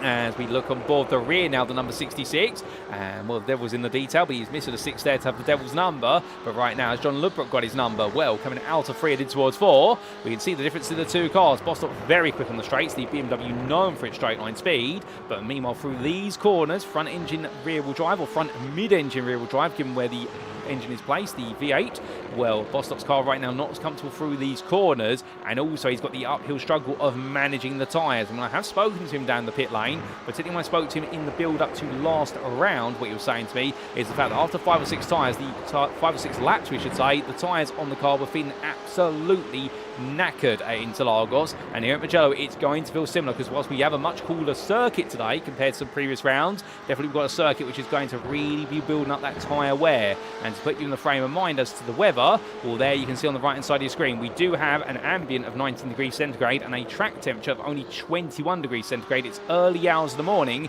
it's only 9 o'clock in the morning we're simulating right now, plenty of cloud out there, so this circuit is going to be as cool as they come, and well, therefore that is going to help Bostock and many of the BMW drivers out, as well as the Ford GTE drivers who also have to worry about rear tyre wear. I mean, John Ludbrook in his Corvette, we feel as though this is working out very nicely for him. He can stay absolutely within touch of distance, and he might have another opportunity here as they head down the start for the straight. But again, the Corvette not as quick on the straights, but he does have the advantage of the slipstream, and that's going to be able to make this feel like a bit of a dream. Right in towards the next 15 minutes of racing they go. First full quarter of the race is complete, and here comes Ludbrook looking around the outside this time in towards that braking zone, and well, Bostock goes defensive again. Ludbrook tries to get a nose ahead. Can he do something differently this time? He goes to the switchback, but the problem is that Bostock is there to cover him off, because he's now got the inside in towards 2, so Bostock right now setting up these defensive lines, but it's costing them both time, and it is buying time for Kevin Smith to be able to walk away. Smith's gap now as leader ahead of these two is almost 14 seconds. Smith is just walking away with this race right now, and well, that's all Smith needs to do, to be fair, albeit for John Ludbrook a third place would not be too upsetting. He would still be championship leader, and right now he would extend his championship lead over the majority of his main rivals, but of course if he can take home that second place it'll be worth even more. These two get very familiar with each other. Meanwhile, we come back to Ludbrook's teammate of Andrew Fellows. As we see a bit of gravel going up there, I suspect that might have been Brian Beardsworth touching the gravel. And as Fellows comes on down to us, that lovely camera angle, already giving you an idea of the elevation drop as they come all the way from turn number 5 in towards turn 8. And Fellows now firmly right in the midst of our camera shot as he continues to chase after Brian Beardsworth. But what a difference in story in qualifying, where Ludbrook had a much happier qualifying session, Fellows right down towards the back. But to be fair, it's not about how you start the day, it's about how you end the day. And that's why we're very happy to see that Pinto Sommerlevente still out there right now, even though the car had to go through significant repairs in the pit lane. He's used this fast repair, and well, he's back out there and hoping that perhaps he can pick up some places, even though he will have to pit again, and he is 30 seconds down. But to be fair, finish the race you start, and therefore you can always guarantee some points. Meanwhile, we come back to Bostock and Ludbrook. They're not finishing their battle as Bostock tucks into the pit lane, so he comes in early, does Bostock. Well, it's a very early pit stop here. We wouldn't normally expect a pit stop this early, but he's decided to gamble today. Meanwhile, Tim Perry, he rolls up the inside there of Jan Lintz. That's going to be what will be through turn number 1, so that's another place gain from Perry, and he'll be up into 13th now. Lintz meanwhile still holding on to 4th in the pro class, but Bostock definitely coming in very early on today, and well, could that be a sign that perhaps they don't need to take as much fuel as they would at other venues? Because if so, what that will suddenly mean is that this lead group of Bortolotti, Johnowski and Stattmann, the top 3 of Kazakh Racing, they have broken away now and dropped Pedro Luis da Silva, who's 3 seconds behind, where if they can fuel save, they may only need to come into the pits for what will be a pit stop right towards the final 13 to 14 minutes of this race based on Bostock's pitting time. And Bostock has been serviced. He's come back out ahead of Vente, so therefore he's down to 8th place. He's got plenty of clear track in front of him as Bostock, so therefore he'll be hoping now that by releasing himself from Ludbrook, he can just focus on delivering some laps. we'll have to see later, because I suspect we're not going to see everybody pit for some time otherwise. But those who dare to dream, well, I would wonder if a lot of teams right now will be looking at Bostock and trying to understand whether he's doing the right thing or not. Sylvain Depesche, meanwhile, still on the back of Mark Hutchinson as we ride on board here with the 281 Porsche. Now, what we're seeing here, of course, the Porsche 911 RSR, very strong in the low-speed corners. Unfortunately for it, it doesn't have that many low-speed corners here today. Now, what do we exactly define as low-speed? Normally corners where you are stuck in second gear and heading downwards below 65 miles an hour, of which you do have a couple in the early stage of the lap, but otherwise, a lot of these corners will be considered medium speed. And Depesche right now will know that Ford GTE will be just as strong as a result. But here they come down the straight, and in that slipstream, you can see how quickly the car builds up the speed. Looking to the inside, and right now goes all in versus Hutchinson. A little bit of wobble under braking there. Almost a lock-up from Depesche. He does go deep, and Hutchinson takes the place back. But now up in towards turn number 2. Hutchinson on the outside, Depesche on the inside. They come too wide in. Hutchinson defends outside to inside now, and he will hold that place. But what a good battle between these two. As Depesche goes a bit wide then. Hutchinson right now for LG3M Esports, holding on to 7th. And well, a flash of the headlights there for Sylvain Depesche. I think that is just simply to try and get Hutchinson to question himself. There was no contact between the two. It all looked fair there. But I think Depesche just trying to say to Hutchinson, I'm still coming for you, even though I've touched the gravel. And right now, Hutchinson won't be thinking about that. All he'll be thinking about is how quickly can I get away. Of course, Tim Perry is 4 seconds away and gaining on this pair. So Perry may have something to say about this battle in short order. But from them, well, we look up to Pedro Luis da Silva, and here is your full place driver, GPX SimSport Onyx. Right now, 3.7 seconds ahead of Chad Henson. Henson is not closing on him. In fact, the last 2 laps, Henson has been slowed to the tune of 4/10 of a lap. So, therefore, for Pedro Luis da Silva, it's looking safe in fourth, but he needs to try and find an inventive way of getting himself close to that top 3 if he can, because if he's able to, he could really try to blow open the podium fight, perhaps even try and go for the win. Henson, that's Matthias Pettinger, the pro leader behind him at the moment. And the Inox Motorsport 127 here, definitely looking good. And well, for Pettinger, I think he'd love to take this win. It's been a long time since we've seen him on the podium, let alone take a win in the racing. And when he comes down the start finish straight, he has got a bit of a comfortable gap at the moment. But meanwhile, change of foot potentially here towards the very front of the field. That's Jornowski under a bit of pressure from Martin Stattmann as the 2 BMW M8 drivers here looking at each other. And of course, these two, they did have a bit of a coming together, if my memory serves me correctly, at Le Mans towards the end of the race at Indianapolis, wherein it didn't quite work out for either one of them. They both lost some critical places. They won't want to repeat that. Meanwhile, speaking of 2 teammates, well, there's going to be a change in the pro class for fourth place. That is going to be René Rosler jumping up the inside of Jan Lint. And well, understandably, Rosler there does have the priority if they are working to team orders, because Rosler does need to try and finish as close as possible to Massey to keep the championship well and truly alive. Benjamin Massey is currently in 3rd in the pro class, but he is growing closer to Mikael Apasek, his own teammate Inox Motorsport. Rosler in 4th place, meanwhile, ideally he needs to finish ahead of him, not behind him. So that's going to be on his mind. For these drivers, still plenty more to come, as we will come back to Andrew Fellows, still chasing after Virgilio Garcia. And well, for Fellows at this time, he's been stuck behind the BMW driver now for the best part of what has been the last 5 laps. Hasn't really found a way in, nor has he really been dropped. Well, I wonder if Fellows is perhaps now just doing tyre and fuel saving here, albeit when he goes that wide. What was turn number 5, I don't think it's going to be fuel saving now. I think, if anything, or tyre saving, I think he's struggling in that dirty air, which can really prove hazardous, particularly at such a circuit as this. He does goes wide again. Fellows just does not look comfortable right now in that Corvette, and normally he has looked quite smooth and slick in it. But here today, it just looks as though everything he's trying to do, the Corvette is fighting back against him, which is not a happy complexion for the car. Whereas he goes to turn into a corner, he just finds understeer. And he would in dirty air by default, but not that much. I think Fellows right now just not settled, and will need to find a way to get settled soon. But heading back to Hutchinson versus Depesche, as Depesche staying right behind him again. And well, of course, this might be now biting moment here between these two, because Depesche getting a lot closer, a lot sooner this time down the start finish straight. Looks to the inside, Hutchinson gets close, so does Depesche to him. Depesche right now giving himself every bit of room here in towards turn, but he doesn't want to have to do this a 3rd time. Hutchinson tries to go around the outside of him there. You can see the confidence in that Ford GT, but Depesche runs him as wide as he can. Hutchinson looks back on the inside there, going through 2 into 3. But Sylvain Depesche in the end does move ahead just about. What brilliant battle in between these two. And now Hutchinson on the charge as we ride aboard the Ford GT driver. Look into the outside as they go in towards turn 4. Can he go outside to inside? He's going to go for it. He might be able to get it to the end, but as they come out the corner, Depesche does get ahead, and Hutchinson just doesn't have enough road to work with. And Sylvain Depesche does finally takes 7th place in the elite class. But goodness me, what a brilliant battle. And Hutchinson right now trying to stay with him. We're now headed into Ford GTE territory. If he can stay close in that dirty air, he's going to be rewarded for Albiata 1 and 2, and up the hill he'll go. Now he's got a bit more momentum, but it looks like he's falling back a little bit. Perhaps he just needs to cool the car down and then get himself set up once again. But what a fight, and I suspect there's going to be more to it tonight. Meanwhile, from them, we come down to Bruno Key in 3rd place in the interclass. And Key right now, well, he may not have any action around him, but I think he's just enjoying himself in the 3rd place. And John Ludbrook is the best part of 8 seconds up the road, and he does have a 7-second gap to Brian Beardsworth.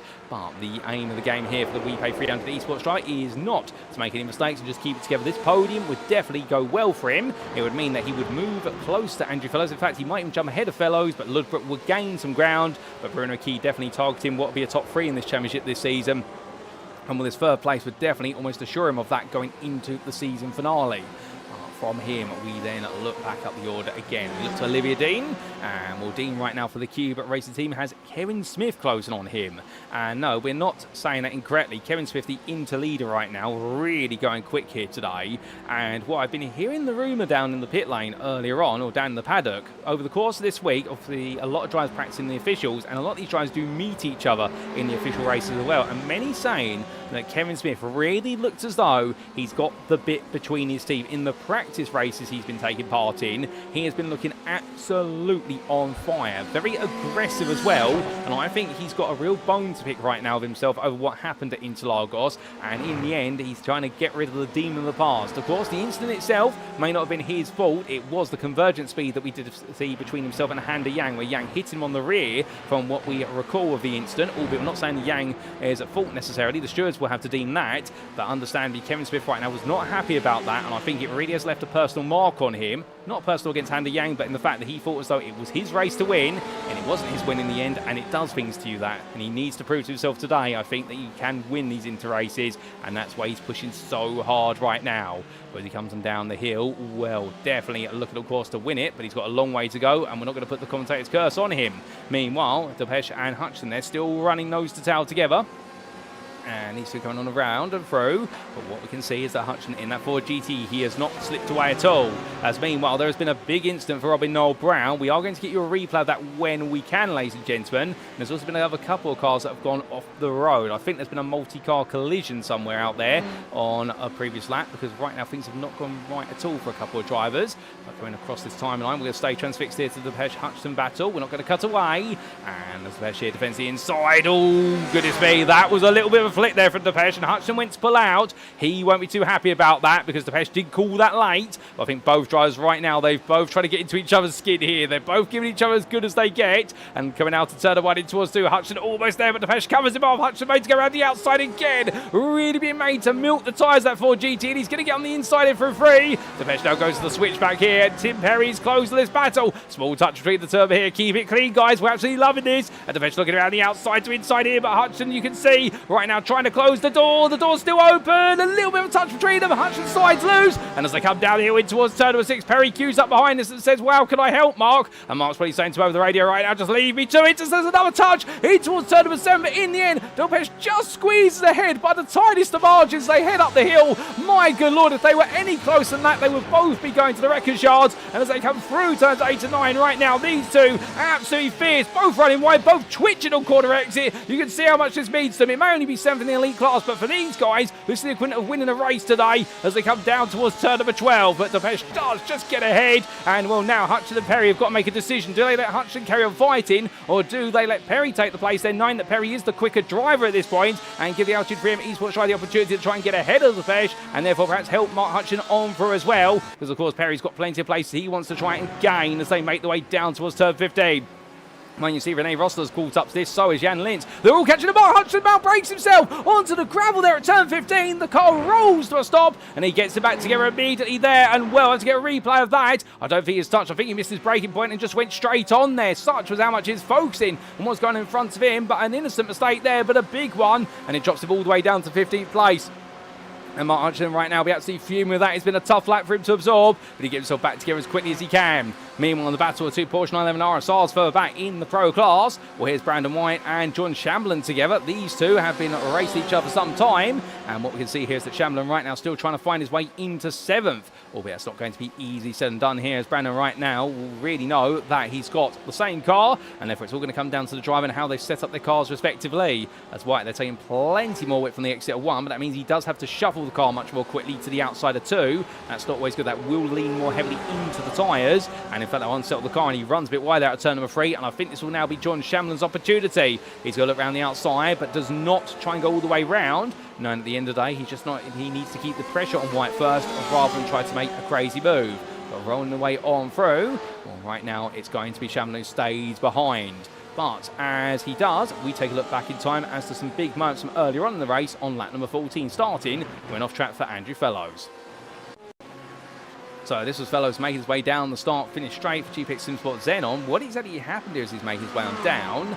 And the answer is he's going to come across there and go to the grass accidentally. I think he thought he could straight line it even more than you can, and then found the grass as a result. Well, definitely an unexpected incident, but not the way you want to do things. We had this for Craig Tillotson only moments later. This was the Verano Academy driver coming through turns 2 and 3, and as he made his way through the right-hander, hit the sausage curve there, and that propelled the car outwards, understeer rather than oversteer, and he got it back together quite comfortably. But the big moment, of course, was this for Robin Noel Brown on lap 15.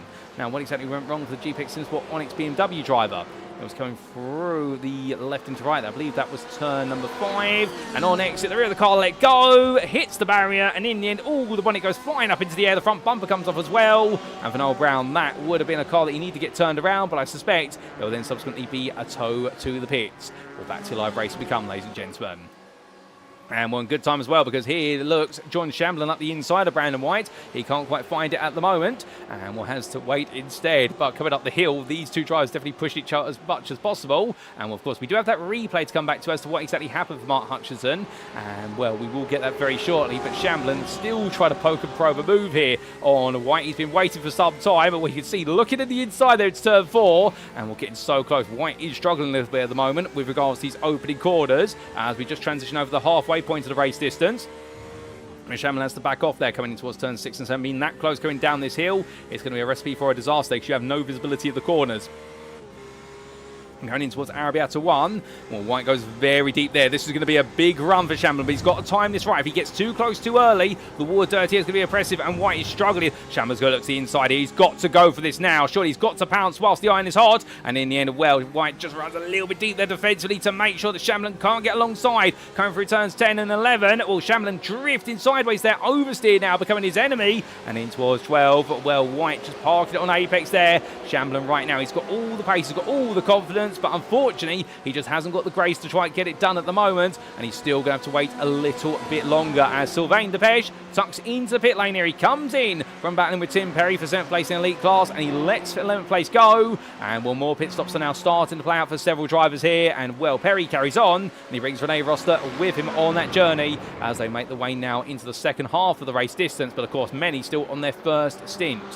And as the stint carries on, well, we go back in time briefly to what happened to Mark Hutchinson. Now, of course, this was Hutchinson chasing after Sylvain Depêche. Depêche disappearing and reappearing there, but into the braking zone they went.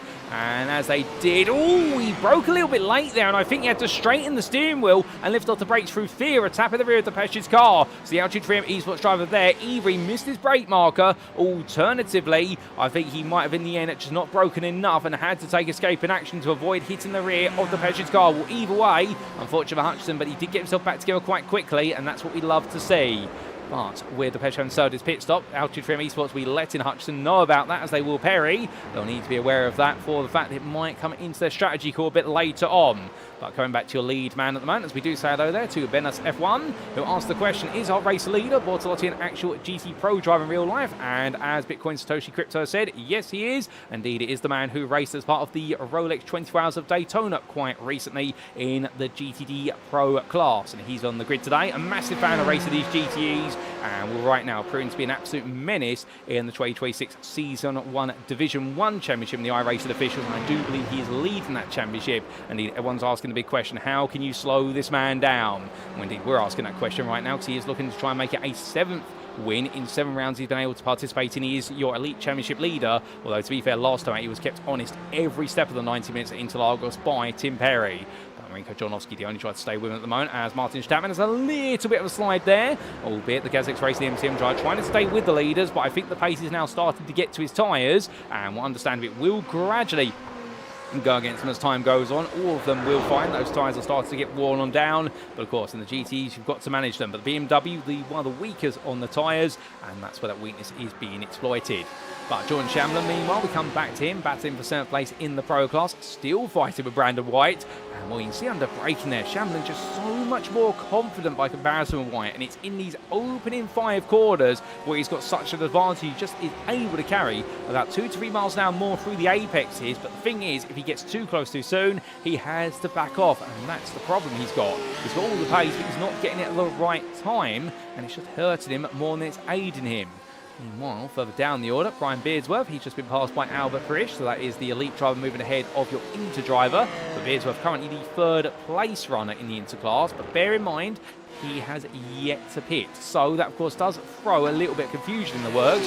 That's why we've now added the pit stop counter to the time tower. So that way you can gain an idea of who's pitting and who's not. And the leading Inter driver who has pitted is none other than, I do believe, well, it's not Kevin Smith because he is yet to pit, but it is currently James Bostock, who went with that gamble, having pitted only after 16 minutes of racing. Yes, you heard that right, a very early pit stop at the end of lap number 10. So the GPXs were Onyx drivers throwing all of his eggs in one basket here on strategy and said, you know what, I want clear track for as long as possible. The only downside is, of course, is he's going to be doing the remaining 44 minutes of the race on a set of tyres. Of course, everyone will be using the same set of tyres the entire race distance, but the idea is that if you split the race in half or around about the halfway mark, you let those tyres cool down a little bit and just rest, whereas if you're going to do a full 44-minute stint, you do run the risk of really overheating those tyres as time goes on, even at a very cool circuit today.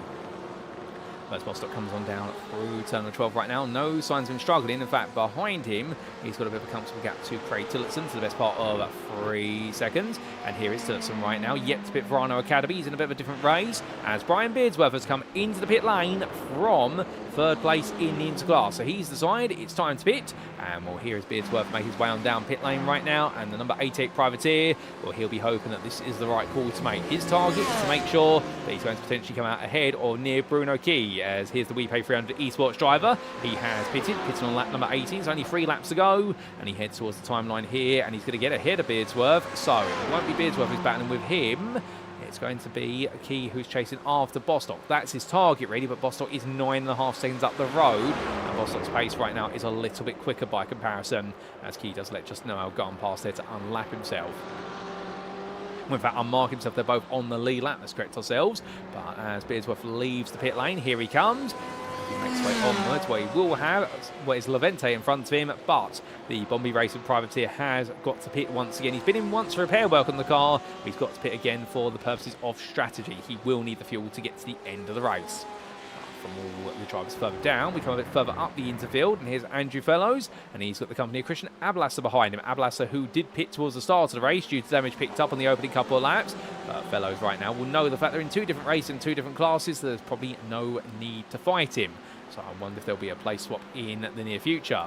But we're going to swap our attention back to a pro battle here, because it's still White and Shamlin together. This time, John Shamlin's got such a run out of turn 15. If he can't get it done this time, or at least get side by side, well, not quite sure. Is he going to stay right on the back here of White all the way to that braking zone? And then Shamlin's going to keep us guessing. And he's going to look to the inside. He's going to go for it on the brakes. He has got the advantage on the brakes. He's surely going to get out the inside. Yes, he will. Now, will he be able to stop it in time? We'll both go deep, but Brandon White goes even deeper. And John Shamlin, in the end, offers no way back there for Brandon White. And the Dynasty Motorsports driver does make the move stick. A lovely move there for John Shamlin. And in the end, it was all about just staying absolutely glued to the back of White and keeping him waiting until the last possible moment to go for that move. And in the end, up he goes and into 7th place in Pro, 17th overall. And John Shamblin's next target will be Chris Round, who is 7 seconds up the road. And at Shamblin's pace, he will be able to catch up to Round. He is quicker by the best part of about 3 to 4 tenths a lap when he is in clear air. But there's still more to come from them, and still more to come from this man, Tim Perry, although he has got Rene Rissler right behind him. And the Altitude 3M Esports driver has cleared the Pro Gazix racing car, but the problem he's now got is the fact he's not really dropping it, albeit Perry, of course, in a car that is definitely sporting a few wounds from the start of the race. He has not pitted for repair work, And that does mean right now he's batting with a car that you can see there on the front bumper, the front right-hand side from the driver's perspective. It has got significant marks around where you would see the canards. And that's definitely where he's had the rub of what was Miguel Leon's car at the start of the race. Going down that start for the straight, that will cost him some straight line speed and also perhaps some handling in what will be the left-hand corners, because of course it will always be a centrifugal and centripetal forces that definitely do affect the outside of the car more than the inside when you do make your way round a bend. Resta just firing those on, and I think the BMW driver here opting to save fuel, trying to keep himself well within the honest distance of Benjamin Massey and Mikael Abasek. Well, speaking of those two, they have swapped the places on around. So Massey has passed Mikael, his teammate, and well, when exactly did that happen? It happened 4 laps ago, and they're running together, and here's a quick replay to show you what exactly happened. So this was going down the start for the straight. I don't think this is going to be a dramatic change, to be fair. And, well, as they make their way down the start for the straight here, Benjamin Massey just pulling alongside. And I would say that Abasek there lift off the throttle just for about 3 seconds, lifted to about 50%, and then went full throttle. And I think the aim of the game now is for essentially Mikael Abasek to tuck into the toe of Massey and just follow him around the circuit to save some fuel and therefore repay the favour back in kind. But as we come back to your live racing, we do say hello there to Jockpo56. He says, I'm really enjoying this series, and we're really happy to hear that. And the big question, will there be a Season 2? Well, we can't officially confirm there is going to be a Season 2 because I haven't been given permission by the admin team. But if I really nod and wink if I really nod my head and wink several times right now, you can't see it, but I promise you I'm doing it. I'm not being held under duress. Take it as an assumption. There may be a Season 2, and we will be talking about potentially a Season 2 at the end of next week's season finale broadcast. So that's enough information, I think, for you to be able to guess the answer to that question, but we're not allowed to officially confirm it, not because we're secretive, but of course here at SimRacing International, we don't want to say things until we have officially announced and we've got the all clear. But there is your answer. And if you are thinking about getting on the grid, it would be definitely a good time to join the community if you are thinking about the prospect of a GT Season 2. And we'll tell you about how you can get into the community and join at the end of today's broadcast.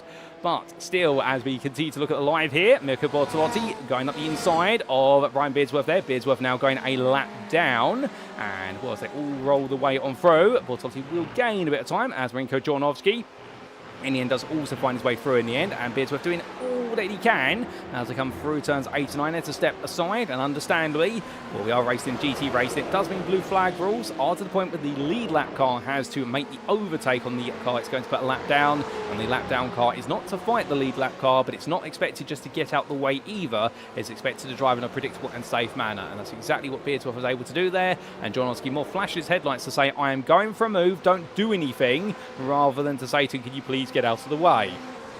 But with all this is going on, one thing we definitely need to talk about, we haven't really talked about it, is this group of 4 pro drivers that have all come together quite recently. Well, in fact, it's 3 pros and an elite driver there. CJ Boyce is at the head of it, and well, Albert Prisch has pitted, albeit it was on the open laps. They are all racing position right now, and it is Boyce here holding on to 9th in pro ahead of Ryan Walker and Handa Yang. And Albert Prisch, the 9th place elite driver for Enosis Esports, finds himself all out of sorts here as they make their way now into the final third of the race distance. All 3 have been together for so long at this point, there's no real change between them, but they all match each other for pace, and this might be a race where it really does come down to who saved enough fuel in the pit lane to leap ahead of the other. That's what we're waiting to see, because as they all get ready to come towards the end of lap 25, they've got 4 corners this one to go, and then even more laps on the side. Well, CJ Boyce right now the leading for GTE out of this group, with Walker close behind, the Altitude Frame Esports driver, who's had some great performances this season, and well, understandably, his Scotsman right now may not be trying to channel his in the top 5 today, but a top 10 would definitely be nicely sent his way, and Handa Yang close behind as well. But will any of them defect to the pit lane? As I stumble over my words this time, the answer is no. They all stay out there. John Shamblin, meanwhile, he finds Brandon White's got a bit close to him now. So, as much as he made all the moves to make that move happen in the end, well, White says, I want it back now, Jordan. And I think Jordan Shamblin's going to be saying to him, you can't have it back. You can have your own place in 8th place instead. But I think these two are going to be fighting even more before this one's all said and done.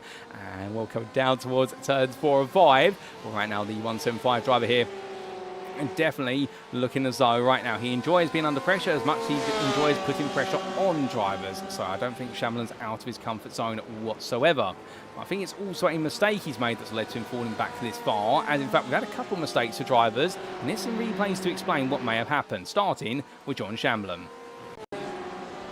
So he was making his way up there, I think, through turns 8 into 9, and went a little bit wide. And in the end, did he go even further wide? Yes, he did. That explains how he lost the time then, battling with the car as he rejoined, essentially having to get the car to settle down. The only way to do so was to stamp the throttle there and make sure the rear stayed planted. Meanwhile, we also had this from Martin Stattmann only months later, and this was Stattmann running in third place in Elite, still in third, it should be pointed out, as he made his way between turns 13 and 14.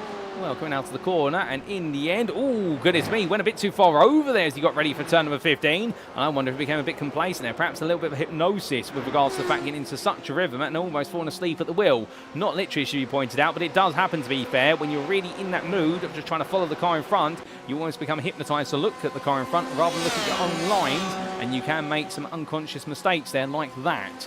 But back to your live racing we come, and make no mistake, there's still pit stops to be done here. We are waiting for everyone to flinch to the pit lane, but you can see your top 20 at the moment have yet to pit in terms of strategy, and your 21st place driver, Albert Prisch, has pitted once, but he's got to pit again for fuel, as we do have Handy Yang coming on in. The highest place driver who has pitted so far is none other than the machinery of Sylvain Depêche. Here he is right now as Yang is being serviced. But will that start the cascade? Will we see a domino effect here? 15.5 minutes left on the clock next time around. Surely something's got to happen with pit stops. As meanwhile, Virgilio Garcia being battled with Christian Ablasser. They're fighting for position, and Ablasser right now trying to find his way on through. Both drivers on the same strategy here, with Ablasser having pitted on lap number 2 for repair work. So therefore Garcia knows he can hold the place if he so desires, and he's going to try and do that as best as he can. As Ablasser rolls over the back here of the inter-driver, but he's not going to be able to find his way in, at least at the moment.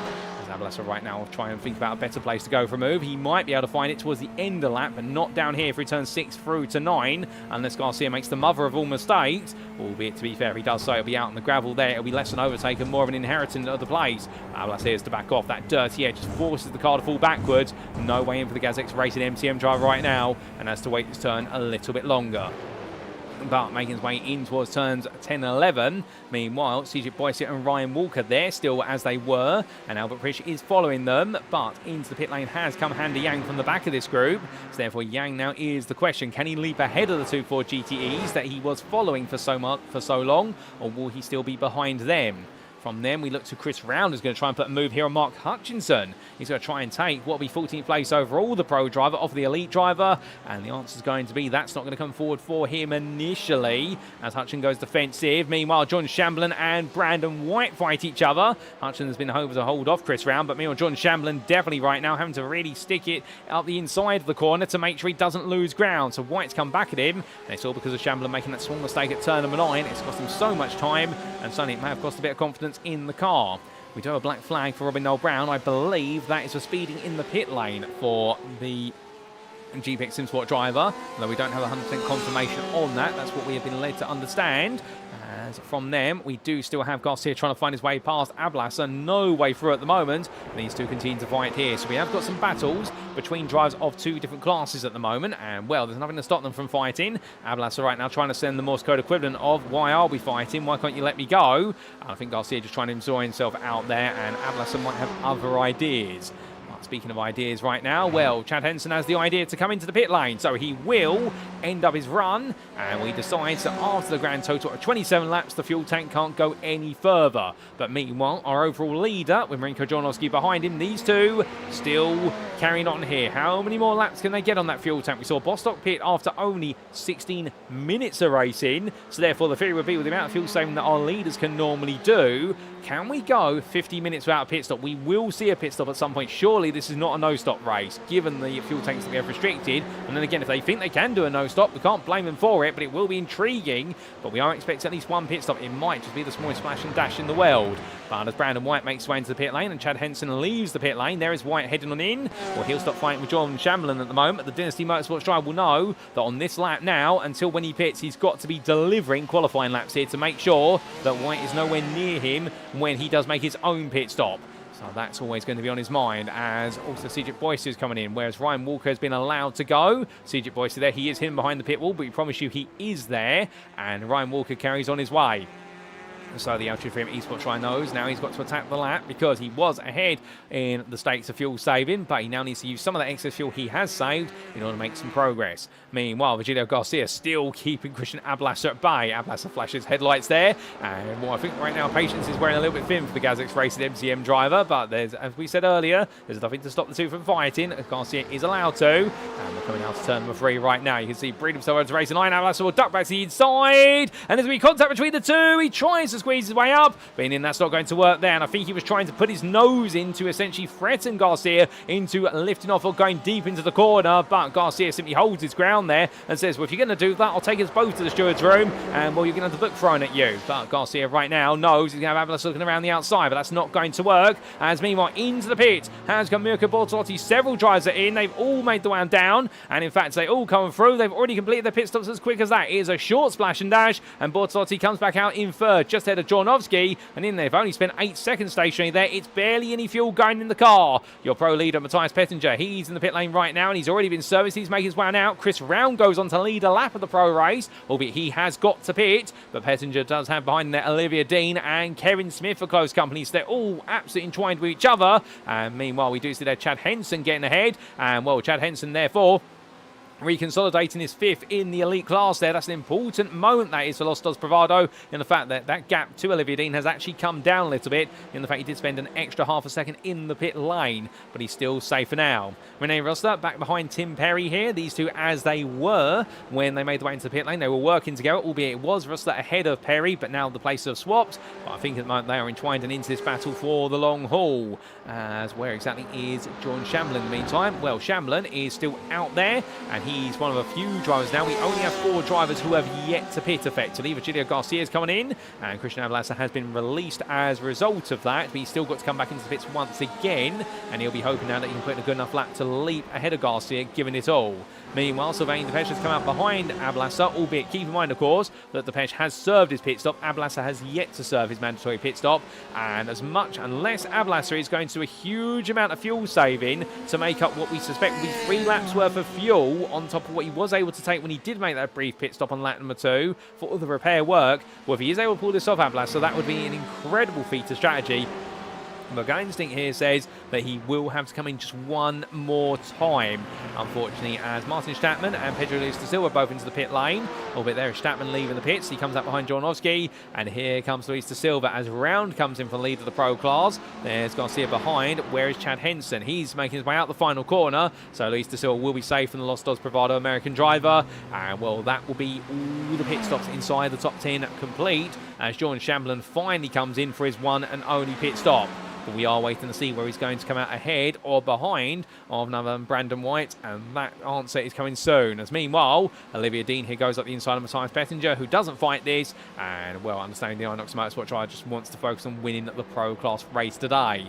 But Shamblin parked up in the pits. Is he going to leave it shortly? Well, the car's still there at the moment, but it is being serviced quite quickly. Where is Brandon White? Here is White coming down through the final corner. It's the ID file competition here, rolling his way on through as the blimp camera keeps track of him. Shamblin right now still leaving the pits, hits the pit limiter line, so he's going to build up speed here, but White is not too far behind. But I think John Shamblin's got this, ladies and gentlemen, because that gap right now is going to become pronounced. And well, you can't see Shamblin in the picture initially, but here is John Shamblin, and as he makes way into turn 1, he'll look in his rearview mirrors, he'll see that the gap to Brandon White is 2.3 seconds, and then it's all come down to fuel, because in the pits, Brandon White had to spend an extra 3 seconds putting fuel in the car. Shamblin, 8.43 seconds, one of the shortest pit stops of everybody here today. Shamblin have been doing a lot of fuel saving whilst battling with Brandon White, and it has shown, and now he's just got to keep it together to take that 7th place in the pro class. James Bostock, meanwhile, well, after that very early pit stop, in the end, he has made it work. He has come back out in 3rd place in the Interclass, but the only problem is he has lost out to John Ludbrook. Ludbrook was the faster driver then, as it's been proven, and Bostock, in turn, he has had to settle for 3rd place in Inter, at least for now. But bearing in mind that Bruno Key being the best part of a sizable gap behind, I think he's going to be safe to Key, given that Key is 6 seconds back at this time, unless Bostock, of course, has a nightmare end to his race. Not wishing that upon him at all, we should point out, but right now, only 8 minutes away from the finish. Well, unless Key is able to find what would be 2 seconds a lap, this is James Bostock's spot on the podium to take. But Bruno Key, to be fair, again, having started in 5th in the class, the Inter driver from We Pay 300 Esports really showing in that BMW Air Mate that he really is one of the silent dangers on the grid in being able just to make the car last the distance. And well, he does have a comfortable gap to Pinto Somo Levente of 15.2 seconds. Here is the man who had, unfortunately, that spin on the open lap through turns 2 and 3. Well, the number 91 drives carried on. He's made his way back into 5th, but he does have a pit stop to go unless he's fuel saving. One thing to keep in mind, of course, for these GTEs, unlike the GT3s and iRacing, they do have engine maps they can use, and those engine maps will change the throttle input response, and it won't change the amount of fuel that the car consumes at the rev ranges, but it will, of course, give drivers the opportunity to perhaps use a little bit less fuel depending on how they want to use the throttle. So Levente might be using that to his mind as Robin Noel Brown took to the grass for a brief moment, and meanwhile into the pit lane has come Christian Ablasser, but as he makes his way on down to exit the pit lane, will he be clear of Virgilio Garcia? And the answer is going to be yes, he will be. Garcia has changed tyres in the pit lane as well, so he's going to be well clear and comfortable of the Inter driver he spent the entire race battling with for the last 20 minutes or so. Well, that's going to be a sigh of relief there for the Gazix Racing MCM driver. I think you'll look back on it fondly afterwards and think it was entertaining, even if it was not for class points. But as he now makes his way on through and provides a bit more entertainment to the very end, we do look to Jan Lintz, who has Chris Round closing on him. So that's gone a bit differently compared to what we expected. Lintz was well clear, but Round has found a way to catch up. And we're in towards what will be the right-hander here of turn number 12 as they come out of it. Jan Lintz right now knows it's not too long in the day and he's got to try and hold on for a little bit longer. But Round is on a mission of closing down here for the final spot in the top 5 of Pro. We're right on board with your Axis Sinsport car, running, of course, the classic Golf-inspired livery. Indeed, the orange and light blue there, a livery that you can never forget on a racing car once you've seen it once. As he makes way on to the start-finish straight here. 5.5 minutes to go. They'll go on to lap number 32. Our leaders are already almost halfway through that lap, and therefore we suspect it will be 3 or 4 more to go after this one. But Chris Round right now knows that he's got to focus on the one thing in front of him, which is can he steal away a top 5 finish once again today in the Pro class? Can he continue that unstoppable run of top 10 finishes in the class, but can he add another top 5 to it? Well, he's not too far away from finding out here. Jan Lintz right now, well, in that Corvette, definitely looking to be under a bit of pressure as Round pressured himself to go deep there at turn number 2. Want to keep doing that. So Round, in fact, he's going to lose a bit of time there. All out of sorts through the chicane. But I suspect right now having to adapt to the fact he's now in the dirty air zone, and therefore understeer is becoming increasingly important to manage. As he tries to manage the understeer that's affecting his car.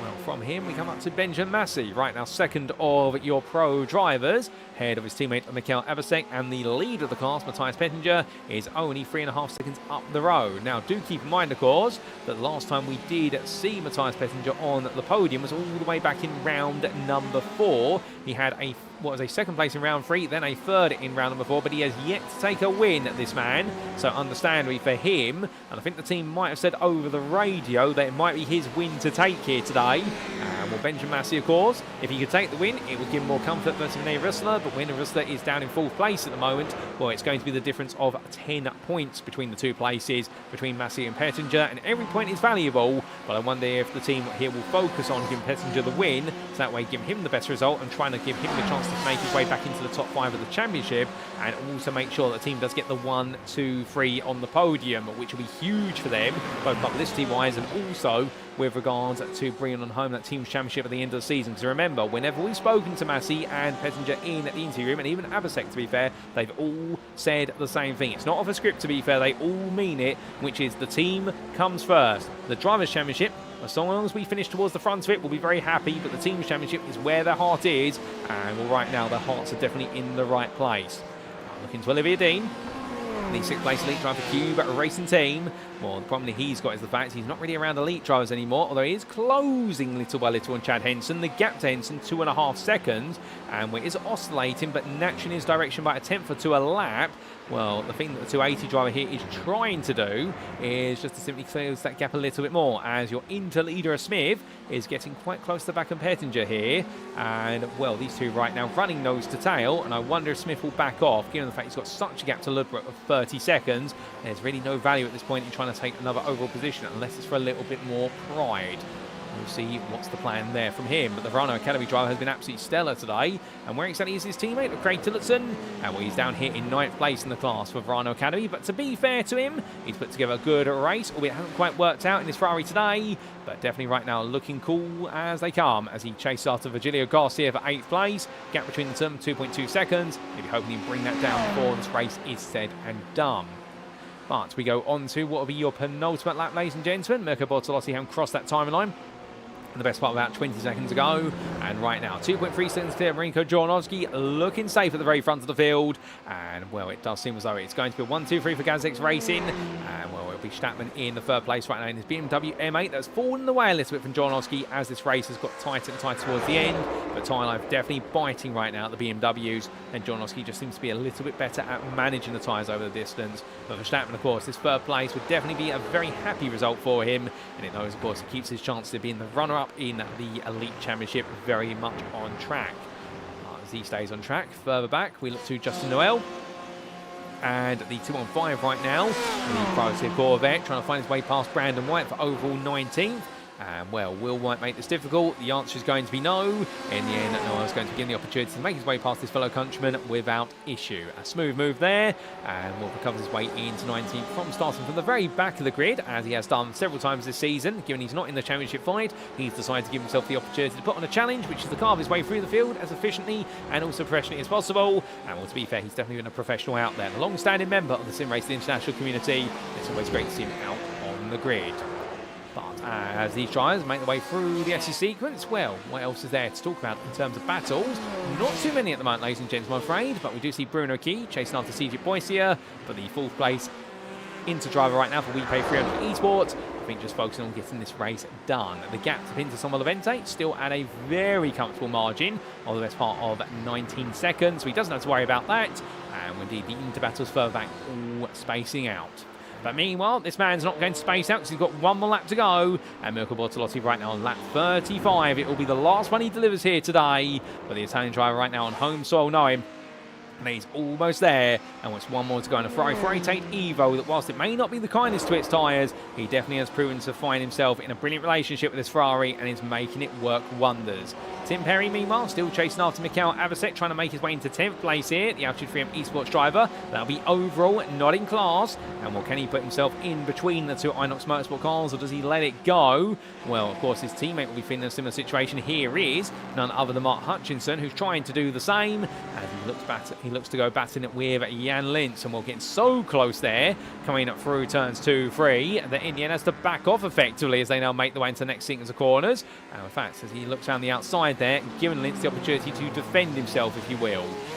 No way through at the end at the moment, at least for Hutchinson, as much as he would like to.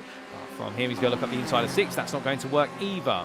But meanwhile, we come back to your leader, ladies and gentlemen, as the clock strikes 0. Well, he is 6 times the winner so far this season. But here today, he took pole position by 2 attempts, and he's never been led astray. For Mirko Bortolotti, it's going to be victory in Italy, and it is going to be a 7th win there for GTE Racing MTM's 263 ahead of Mirko Bortolotti, who brings on the runner-up spot for the sister team of JRM, and Martin Stattmann will make it 1, 2, 3 for GTE Racing by finishing 3rd ahead of Pedro Luis da Silva, who on his return to the grid. It's an emotional one, but the GPX Sims for Onyx driver 4th there, and the best he could achieve today, but he threw everything at it, and what a performance. Chad Henson will come home for his best result of the season in 5th place overall and in elite ahead of Olivia Dean, and Matthias Pettinger takes his first pro win of the season for the Inox Motorsport team ahead of the Inter winner of Kevin Smith, who returns to winning ways. And in behind the Renault Academy driver is going to be Benjamin Massey, who was 2nd place in pro, furthers his championship lead and almost puts one hand on the crown ahead of Tim Perry, with Miguel Leon making it a 1-2-3 for Inox Motorsport in the pro class, and Rene Russell with 4th place, and he's still in the hunt for the crown. However, 4th place in pro, 12th over for GTE Racing's driver makes it just that little bit harder.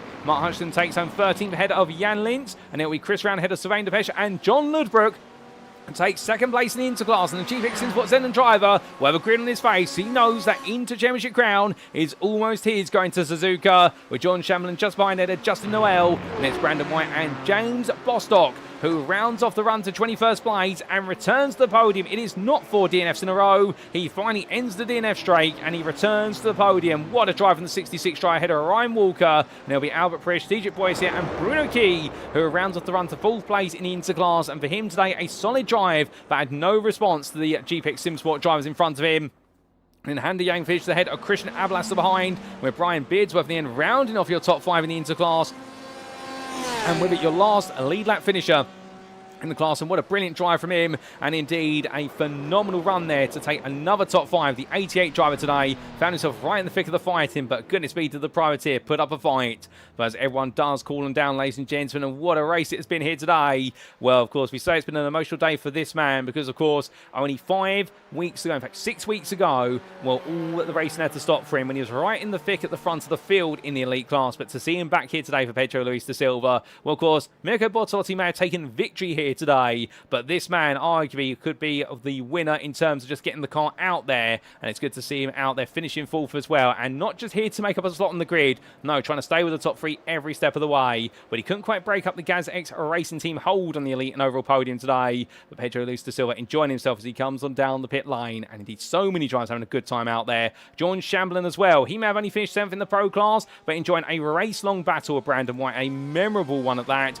as he decides to cut the apexes there, and well, that's not going to take away from his race time whatsoever. And John Shamblin in the end for Dynasty Motorsports, enjoying himself to an 18th place finish. And for James Bostock, well, I think right now he's going to be very happy with this because, of course, the last 3 rounds have been a nightmare. And you're looking here, ladies and gentlemen, at the man who is the man behind SimRacing International, one of the senior admins. And, well, he doesn't just make the series happen, he runs in them, because at the end of the day, he wants to put the money where the mouth is, as he says, and he wants to be able to show that even the staff members here at SimRacing International will give it a go, and well, he's giving it one hell of a go today, and in the end finally puts the run of DNFs at bay and brings on home a 3rd place in the Interclass.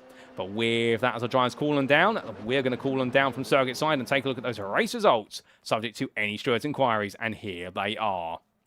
So as we can see, after a brilliant 60 minutes of racing here in round number 9 of the SimRacing International GTE Championship Season 1, brought to you from the Autodromo Internazionale del Mugello, Mirko Bortolotti, a 7th overall and elite win for the GazX Racing MCM driver. Can anybody stop him? And the answer seems to be no, as he moves towards that elite crown. Marinko Jovanovski right behind him there, taking 2nd for GazX Racing JRM, and completing the all GazX Racing overall podium, Martin Stattmann there in 3rd place. Falling off towards the end in terms of pace, but to be fair, did everything right for at least 50 minutes of racing. Pedro Luis da Silva in the Corvette, taking home 4th there for GPX SimSport Onyx, ahead of Chad Henson. A 15-second gap there, but both drivers in their own right enjoying great performances, and a real shout out there to the American driver Chad Henson, because Los Dos Bravado in the end a brilliant qualifying session for him today, and he translated it into his best elite result of the season. Olivia Dean took 6th there for Cube Racing Team, kept Henson honest all the way through the distance but couldn't quite find a way in, and Matthias Pettinger takes his 1st pro win of the season with his best performance of the season, with 7th overall for Inox Motorsport, ahead of the Interclass winner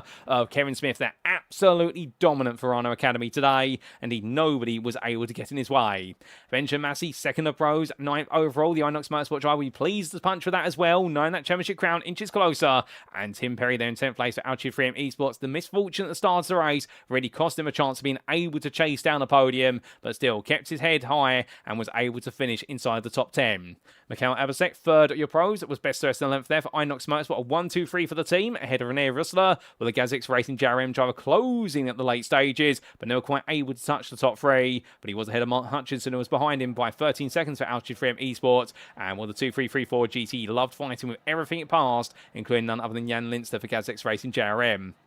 Chris Round finished in 15th place for Axis SimSport, ahead of Sylvain Depeche. And then we did see John Ludbrook, their 2nd of your Inter drivers, and the GPX SimSport Zenon driver picking up the pieces that were dropped by others, but also making sure that by staying out for the opening stint, he was able to out-strategize James Bostock.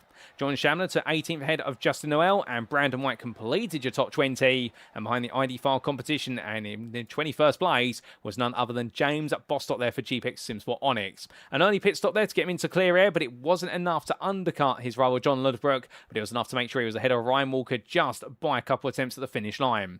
Albert Frisch recovered to 23rd ahead of Cedric Boisier, and then we did see Bruno Key outside of the podium places in the interclass, but full for the class, 25th overall for WePay300 Esports ahead of his teammate Handa Yang. Christian Ablasser, Brian Beardsworth, Pinto Sommerlevente and Andrew Fellows completed your top 30, with the last two drivers there being a lap down, and the theme of being a lap down and more continued, with Virgilio Garcia in 31st ahead of Adrian Flock, albeit Craig Tillerson being between the two of them, and we did see your last lap down finisher there of Robin Noel Brown. Unfortunately, we did lose 3 drivers along the way to the finish line today, including Eddie Fearbold, who sadly did not make it onto the grid due to the technical issue of the cars, we understand it, and also we did see there Miguel Leon and Angel Ordonez. Leon, of course, caught up in the open lap incident, but did complete 5 laps before retiring, and Angel Ordonez were technical issues, seeing him start from the pit lane, and then the Gnosis Esports team called him back in once again because the issue came back, and sadly we did lose him from the race. We're now coming to the class finishing positions, because these are the most important one. They're where the points are paid, and as we can see in the elite class, 1, 2, 3 for GazX Racing, Bortolotti ahead of Jornowski and Stattmann, and what a podium it's been for them, and another landmark result, and it will move the MCM team in particular even further forward in the Elite Championship. Albeit will it when you consider what we see in the Pro class shortly, because we come to 4th, and it's Pedro Luis de Silva there for GPX SimSport Onyx, 15 seconds ahead of Chad Henson for Los Dos Bravado, and then Olivia Dean at 6th there for Cube Racing Team, bringing home some solid points, but 9 today, the top 5 was just too far away. Tim Perry did well to recover to 7th. It means he stays within the top 5 in the championship, but also the pressure will be on him at the season finale to hold on for a little bit longer, but he was ahead of his teammate Mark Hutchison by 15 seconds. Then we did see Sylvain Depeche and Just Noel complete the top 10. Albert Frisch taking 11th place there, and it was Christian Ablasser, the last lead lap finisher for GazX Racing MCM, who spent more time fighting with other class drivers today rather than elites, unfortunately for him, and he was a lap ahead of Adrian Flock for HDS Racing 1, and it was an unfortunate retirement for Miguel Leon. Coming to the Pro class, meanwhile, and here we see the key point, which is, if it was a 1-2-3 for GazX Racing in Elite, it was a 1-2-3 for Inox Motorsport in Pro, but conversely, the difference is here that it's a first place and a second place that will count for the Inox Motorsport team rather than the first and the third for GazX Racing MCM. So could Inox Motorsport have just retaken the team's championship lead or made it practically even going into the season finale? That's the intrigue, but well done to the Inox Motorsport team for this result. Their first 1-2-3 of the season. Header Rene Russell there for GazX Racing JRM, who was just ahead of his teammate of Jan Lintz at the finish. Now is your top 5. Chris Round took 6th place, a further 3 seconds behind for Axis SimSport, ahead of Dynasty Motorsports John Shamblin, who definitely had to put up the fight today, and he was ahead of Brandon White for ID5 competition, his main rival of the racing, with Ryan Walker for Altitude 3M Esports finishing 4 seconds ahead of Cedric Boisier in the battle of the 4 GTEs to complete your top 10. Behind the Cube Racing team drivers, then Handa Yang and Robin Noel Brown. Noel Brown was a lap down, and sadly we did have the retirement of Angel Ordonez there for Enosis Esports. Then to the interclass we come, as we're almost done, and as we can see, it was victory for Kevin Smith by 35.6 seconds today, the Verano Academy driver, absolutely unstoppable. However, what's also unstoppable seems to be John Ludwig's charge to the crown right now. 2nd place here today. It's not the win, but it will extend his lead and time at the top, and there's only 1 round left for the GPX SimSport Xenon driver. The Onyx sister team driver, James Bossett there, returns to the podium in 3rd, and then Bruno Key was a further 5 seconds behind for WePay300 Esports, but comes to be the best part of 25 seconds ahead of Brian Beardsworth at the finish line. Behind the priority, it was a lap down for Pinto Sommerlevente, as it was for Andrew Fellows, with Virgilio Garcia and Craig Tillotson round off the inter-finishers, and then sadly it was a non-start for Eddie Fearbold there in 10th place. But with that, ladies and gents, that concludes a rundown of the race results, subject to stewards' inquiries, and it concludes all of our racing for round number 9 of the championship. I mean, it doesn't quite conclude this broadcast, because coming up in approximately 5 minutes time, we'll be returning from our silence to bring you some post-round interviews with our volunteer drivers, and we look forward to hearing all their thoughts and also what they've got to say about all the racing today. So don't go too far away. Please do come back, because you'll definitely want to hear what they've got to say. We'll be back in approximately 5 minutes time.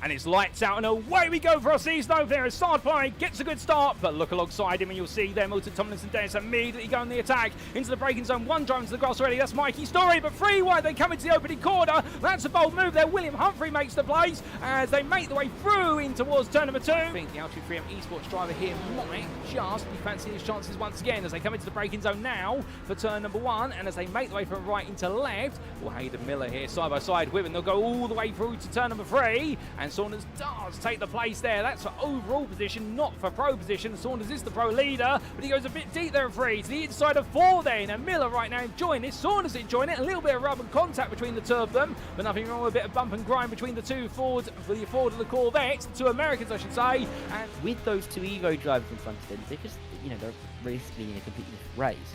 They're just a barrier up towards the likes of Rubino and Wendell. Oh, there's Rubino going off the road, and here comes James Bostock, past 1, past 2. This is a great little move from James. Oh, and look behind him as well. Hardiak, up high, he decides to come back down low. But Denny Plurger has really lost a lot of ground here. He's lost 7 places since the start of this race in that green Porsche. But look at this, for the lead. Hammond wants it. He's gone back down the inside. He got off the brakes again to let the car down the inside of Rob Mackay. And you said Rob was going to be clinging on at the front. And now he's clinging on to second. Great move by Lewis Hammond. Really good committed stuff. And look, down the inside, Richard White. He wants a piece of this in the Porsche. He's got James Bostock.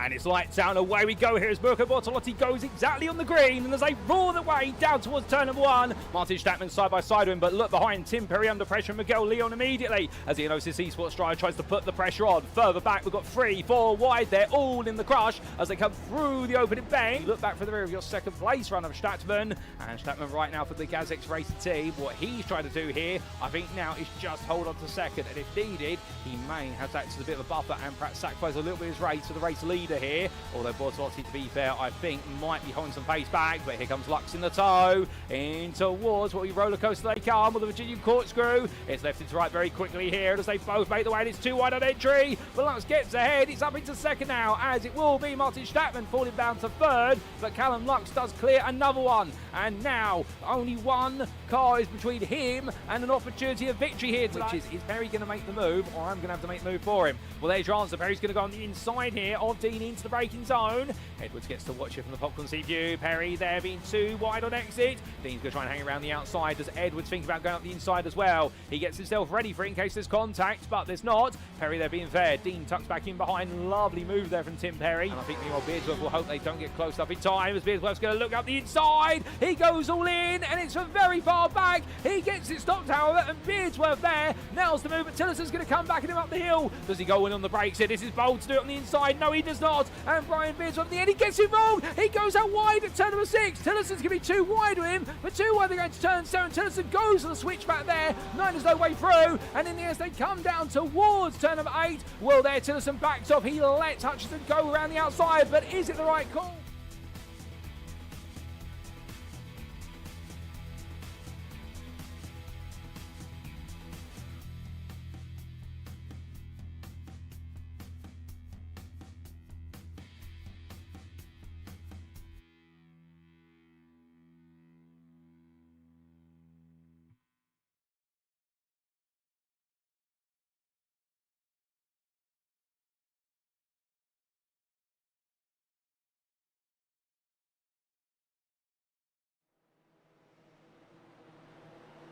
Alrighty, ladies and gentlemen, without further ado, it is time to kick off our post-round interviews. And what better way to do so than we're coming to a first-time winner in the Pro class, because joining me now in the interview room is none other than Matthias Pettinger, as he joins me in the interview room. Good evening to you, Matthias. And, well, it's finally happened. You've had to wait a long time. You've returned to the podium, but you've taken the Pro win. How does it feel, good sir? I'm feeling very, very great. I'm very, very sad for Angel Donners that he needed to start out of the pits, but leading from lap 1 in the end, fucking great feeling. I really hope I can repeat this at Suzuka. Oh, fantastic. I could hear how much it means to you. And, well, let's go straight into it. Of course, unfortunate we did see it go wrong for Angel Donners, had to start from the pit lane. But for yourself, qualifying 8th overall, 2nd in class. You were close to Angel, but you couldn't quite match him. How was qualifying? Qualifying was quite interesting, especially in the beginning. Everybody in the team did his laps by his own, but after time we were, yeah, let's team together and try to get better laps. But then we saw track temps is just rising, and it was for us really not possible to improve ourselves. We all had the skill, we all could go faster, but the track temps and the track states said really no. Oh, I see. Well, in the end, whilst trying to work together, a little bit of pace still out there perhaps, but a very solid qualifying lap. And then when we went racing, of course, The drama right at the start, Adonis not making it onto the grid, but having to start for the pit lane. So, like you say, you're the leader, and in the early stages, it looked a bit cramped through the opening couple of quarters. Yeah, it was really, especially I got a small incident with Kevin in the officials, and I was quite scared of him. And then I saw Tim Barry and Miguel spinning out right to my left. I have that all in the complete view because I have to play on a quite high view. I was scared the hell that my race is over after T1, but I got so lucky, and just both really got hit, and as well my team got drove through it like nothing happened. Well, indeed, and then able to survive the opening couple of corners, it's always good. And we did see in the early stage of the race, yourself and Kevin Smith, the two of you seemed to be locked together in a way. It was never more than 2 to 3 seconds, but I get the feed it was almost in the way a bit of a mutual, you know what, as long as we don't annoy each other, we should be okay. Yeah, that is first of all, and after that little incident, I talked a little bit to him. We talked together, and he took an advice from me. We worked as a team, and I especially knew one thing: he has the pace. It's incredible pace with that car on this track. That's unbelievable. Oh, fair play. Well, it's good that you two were able to talk about an incident that happened in the officials and therefore really be able to pass on some advice to him, perhaps. And it definitely seems to have translated through. We'll try and catch up with him later. But as we went on, of course, this Mugello circuit, one of those circuits whereby you've got to be so consistent lap after lap. I mean, how do you do it? What's your way of maintaining your consistency? Actually, don't have a way. My luck was Chad was in front of me. I could use his draft and get really rhythm. After I lost the draft, I started pushing, and I knew one thing: don't think, just drive. That was the right thing for me. Got a good feeling, and the lap time stayed consistent, which actually was the goal what I have now. Oh, well, brilliant goal to have. And then using, like you say, Chad Henson as a bit of a marker in front of you, it did seem to really work out nicely. Now, of course, we did see practically all the top 15 opt to pit as late as possible. I presume that was always the plan, to pit 50 minutes into the race. For me, after time, the plan was when Chad is pitting, I pit to maintain the draft. But then after losing it, is just stay as long as possible so I don't get in a lot of traffic, because the traffic at the pit exit can be hard and is very, very dangerous. Cars flying past you, and you need to be quite careful, especially when you go side by side in T1 with a different load of fuel. Well, indeed, that makes sense. And in the end, you played it safe, you played it smart, and in the last couple of laps, I mean, it must have felt as though the way you were counting the laps down to finally see your first win. Yeah, first of all that, and holding back some tears, really. It was so, well, I'm gonna win, it is really happening. Oh my god, I can't believe it. And I still can't really believe it. It's incredible. Oh, it's fantastic. And also, I mean, it's not just a win for you, but it's a 1-2-3 for the Inox team. The three of you today all done an absolutely fantastic job. I mean, you must be proud to be #1 on that podium, but surrounded by your teammates. And I would be happy and proud of myself, and especially proud of the team if I would be in any position on the podium. It's a victory for me, yes, and I'm way more surprised and way more proud of that we got a 1-2-3. That really the team name is leading. That's I'm even more proud of. Oh, that's absolutely fantastic. Well, no doubt about it. An absolutely brilliant drive for yourself and the team. And what it means is now we go to Suzuka, and with the result, whilst you may not be chasing the Drivers' Championship, you're definitely targeting a top 3 in the Championship, but it's all to play for that, and it's also a huge opportunity now for yourself and the Inox team to potentially take the Team's Championship. What's the plan at Suzuka? The plan at Suzuka is that Ben and I get the highest possible position, so we can make it in the driver's standings quite good, and play a team as good as we did earlier this season until now. Stay together, grow together, and hopefully can repeat this time. It's a quite similar track in some areas like Mugello. I have a good feeling in a lot of corner combinations. I'm quite excited for it. I have a good car, good feeling, and I got good support from my team. Oh, fantastic. That's such a good thing to hear. And, well, as we get ready to let you go, Matthias, is there anyone you'd like to give a shout out or a thank you to on the broadcast? First of all, a thank you to Chad, because he made it possible that I can maintain my pace. Big shout out to you that you commented every race that well. I love to rewatch your streams, really. And as well, a big shout out to my team. Thank you for everything. You put me there where I am now. Without you, I would not even drive this league. Oh, that's fantastic to hear, Matthias. It's been an absolute pleasure to have you join me in the interview room this evening. It's so good to hear how happy you are. We won't keep you from celebrating. Enjoy it. Well done on the win. You've deserved it. And we'll see you at Suzuka in a week's time. Thank you. So we're hearing there from a very happy Matthias Pettinger, ladies and gentlemen. We do apologise there for the swear words at the start of the broadcast, but I'm sure you can forgive him. That is raw emotion there, all being unleashed, and he's so happy with that result. And, well, he did everything right. Of course, a little bit of luck in the fact that Angel Donis had to start from the pit lane due to a technical issue with the car, but sometimes it happens, and when these things do happen, you do not let them go. And here today, he survived the opening couple of corners, nervous about the drivers around him, including Kevin Smith, as he was talking out there, the fact the two of them had a bit of an incident in an officials race early in the week and they had talked it through. In the end, after avoiding that, he settled down, and very grateful to the man you see in the camera shot in front of him, Chad Henson, who was able to follow for the majority of the race and use him as his pace car, following the lead driver, and it gave him somebody to work towards, and that being so valuable for Matthias Pettinger. And well, this win now keeps him very firmly inside the top 5 in the Pro Championship. It means that Inox Motorsport, with his win plus 2nd and 3rd, are very firmly towards the very top of the Teams Championship, and he heads to Suzuka thinking it's a similar circuit, and he's going to aim for a similar result, and he could end this season the ultimate high. Imagine if he makes it back-to-back pro wins, that's going to feel quite special. It may not be enough to steal the championship from his team at Benjamin, but it's still going to feel absolutely brilliant to steal away 2 wins right at the end of the season. But we'll see whether he can do that at Suzuka. But with that, ladies and gentlemen, well, we've got another interview coming up very shortly, but who's it going to be with? Let's wait and find out.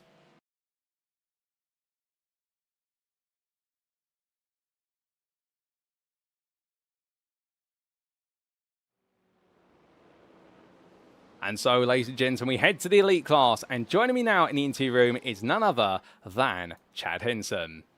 Well, as we say hello to Chad, and good afternoon to you, Chad. What a day for yourself. A top 5, and in the end, I do believe, one of your best, if not your best, performance of the season. How was it for you?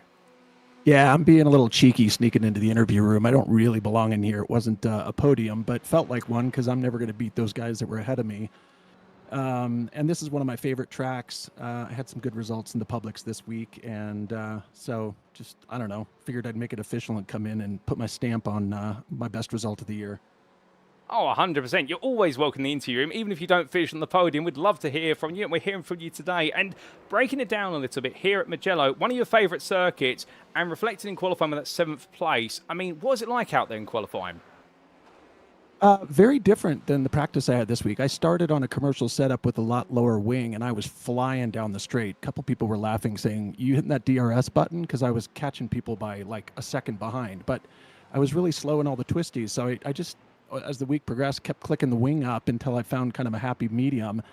And I think my fastest lap in the week was a 41.5 in qualifying. So I was coming in pretty confident. And then I get into today's session, and the track conditions are just completely different. The car's sliding all over the place. I ended up adjusting my ARBs, putting more wing in, kind of playing up and down. I finally put down a hot lap. It was a little frustrating during qualifying because there were quite a few guys who were slowing down on the racing line, particularly in the last corner, which was like making it impossible to get a good run when you started a hot lap. So I'm not sure what was going on there. But, 45 minutes is enough time to find a good hot lap. And I managed to get into the 41s, which was 4/10 close to my personal best. So I didn't think I was going to do any better than that. And then I just got lucky on the start. Somebody didn't start in the grid in front of me, so I got promoted 1 spot there, or 2 spots. And then I managed to survive that turn 1 debacle, and then just kind of put it on track day, cruise control. I had Matthias behind me. I figured since he was in a different class, he probably wasn't going to challenge me. So I just tried to manage the gap. I knew I wasn't going to be able to keep up with all those green cars in front of me. Those guys are just crazy fast. Oh, fair play. And what a smart way of doing it as well, not just in qualifying, but in the race as well, like you say. And in the end, it's just making sure that you kept yourself in track day mode there, delivering lap after lap. Although I do have to ask, of course, we spoke to Matthias and asked this question to him moments ago. Mugello is such a circuit where you've got to find a flow and a rhythm. And over 60 minutes, when you're not really able to catch up to the guys in front of you, how do you maintain your concentration for so long? That doesn't bother me too much. I mean, that's kind of my style of driving, is I try to drive as clean and consistent as I can. I'm never going to be the fastest guy on track, so I have to use kind of complete strategy to compete. Fuel strategy, setup, drafting. Paying attention to what's going on around me on track. So to me, that's the challenge, is just maintaining that. In fact, I was supposed to join last week, and I had something personal come up right at the last minute. And Interlagos and this track are two of my favorites, and it's pretty much the same setup for me in both. So I was bummed to miss last week with the double points, but it was good to come back this week and get a good finish. Kind of keep me in the, my goal was to kind of shoot for like a top 10 this year, knowing these guys in the front. The top 5 positions aren't really up for grabs for me, so that would feel like a victory to me. Oh, fair play. Well, with this result, of course, it does mean now that you're well within that touching distance of a top 10 in the elite standards. It is going to propel you into a competitive scenario with, I do believe, Pedro Luis da Silva and Olivia Dean and Christian Ablasser. So it's going to be between the 4 of you for the 8th place spot. Perhaps even Albert Prish in 7th might be brought in. We'll have to see what the points look like. So naturally, that does beg the question, what is going to be your target at Suzuka? Well, what's cool about that is I think those are like four of the 5 different cars, if I'm not mistaken. So it's kind of cool to see that the balance of performance is pretty decent there. Honestly, some of those guys you mentioned I think are quicker than I am. Suzuka is another one of those fast, flowy tracks that I really enjoy. I think turn 1 up into the S's is one of my favorite sections in all of iRacing. And then, of course, Spoon is super challenging. So it'll be interesting to see, what kinds of setups people opt for. They're going to go for low downforce to pick up time on the straight and through 130R, or are they going to go with higher downforce and beat people in the corners? I think strategy will play a big factor and what the different makes of cars. Some of these cars really chew through tires. So the asphalt in Japan is not great for that. So I'm going to do my best to sort of take care of the gas, take care of the tires, get a good setup, and see what I can do. Well, fair play. I think that's the right approach to take, and indeed, see what you can do to look after the car. And just off the back of that, of course, you've been racing the Corvette C8R the entirety of the season. Did you pick it this season because it's your favourite, or was there another motivating factor?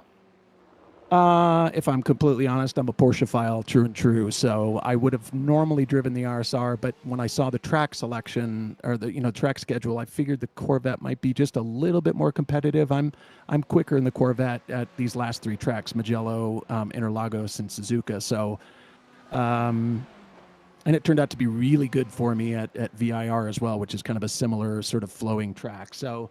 I've really enjoyed sticking with one car because it's made a huge difference in learning really how to set it up to my style and liking. So I'm a tinkerer at heart. I'll keep tweaking gear stacks and that kind of stuff right up to the end of qualifying. So that's one of the things I love about these cars is there's so many more variables you can adjust in the setup than you can in a GT3 or even the P-Cup, which are my other 2 favorite cars to drive. So I've just signed up for, season 2. I'm going to go into the GT3 league here in SRI as well. There's a couple other GT leagues I'm participating in, even though they're fixed setups.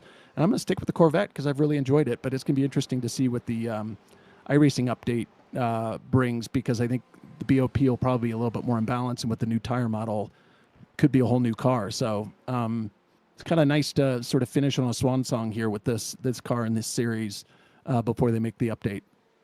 Oh, fantastic. Really appreciate the insights there with regards to your pick of the car and the fact, looking ahead to the future, that it may be all change with the upcoming BOP adjustments to the GT class. And just as I do get ready to let you go, Chad, I do have to ask, is there anyone that you'd like to give a shout out or a mention to on the broadcast?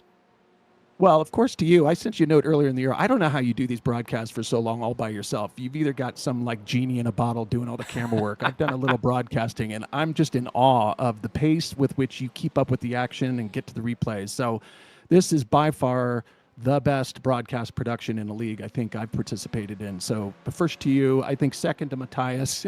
I heard him say thanks to me. Well, I have to thank him for not challenging me, because he probably had more pace than I did. And it was just nice that the 2 of us were able to kind of cooperate between different classes. And then I have to sort of cheekily say, I don't know if it's a shout out to my teammate who didn't make the series. So our team name was going to be Los Dos Privados, the 2 privateers. And then, of course, he had to back out before the first race. So I'm really, I don't know how you say solo driver in Spanish, but that's what I've been this year. No team contribution.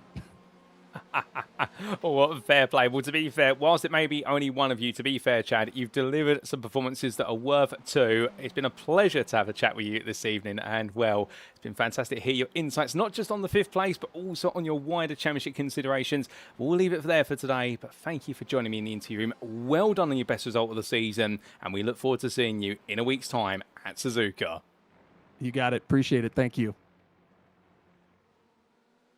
Well, ladies and gentlemen, here and there from none other than Chad Henson. What a lovely interview we got to have there with our elite driver. And, well, saying that it's not common that you would find him in the interview room, but to be fair to him, we're always happy to have interviews with drivers where they finish at the very front of the field or towards the very back. But his story today, really about enjoying one of his favourite circuits. Unfortunately, he had to miss Interlagos, one of his other favourites last week due to a personal matter, but able to make this one and did not want to miss it for the world, and we're very glad he didn't miss it, because today a bit of fortune on his side with regards to the race start, but after avoiding the altercation at turn 1 and also gaining from Angel Adonis' trip to the pit lane, well, it did mean he was able to keep his head down, but grateful to Matthias Pettinger for staying behind him over the entire first stint, so therefore the two could work together, even though there might have been a bit of pressure there on him, feeling as though the pro driver was a bit quicker, but in the end just able to stay out of trouble, deliver the laps, and in the end bring home that 5th place, a season best, and heads to Suzuka, and he's intrigued as to how drivers will set up their cars. And you can set up a car many different ways for Suzuka,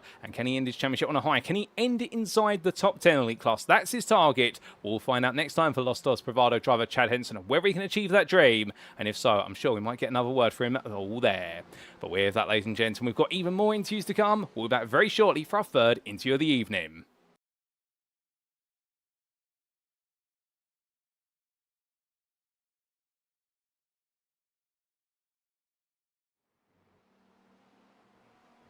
And so, ladies and gentlemen, we now come to our 3rd interview. And if we've heard from Pro and Elite, we should only, to be fair, hear from Inter. And joining me now in the interview room is going to be none other than Kevin Smith.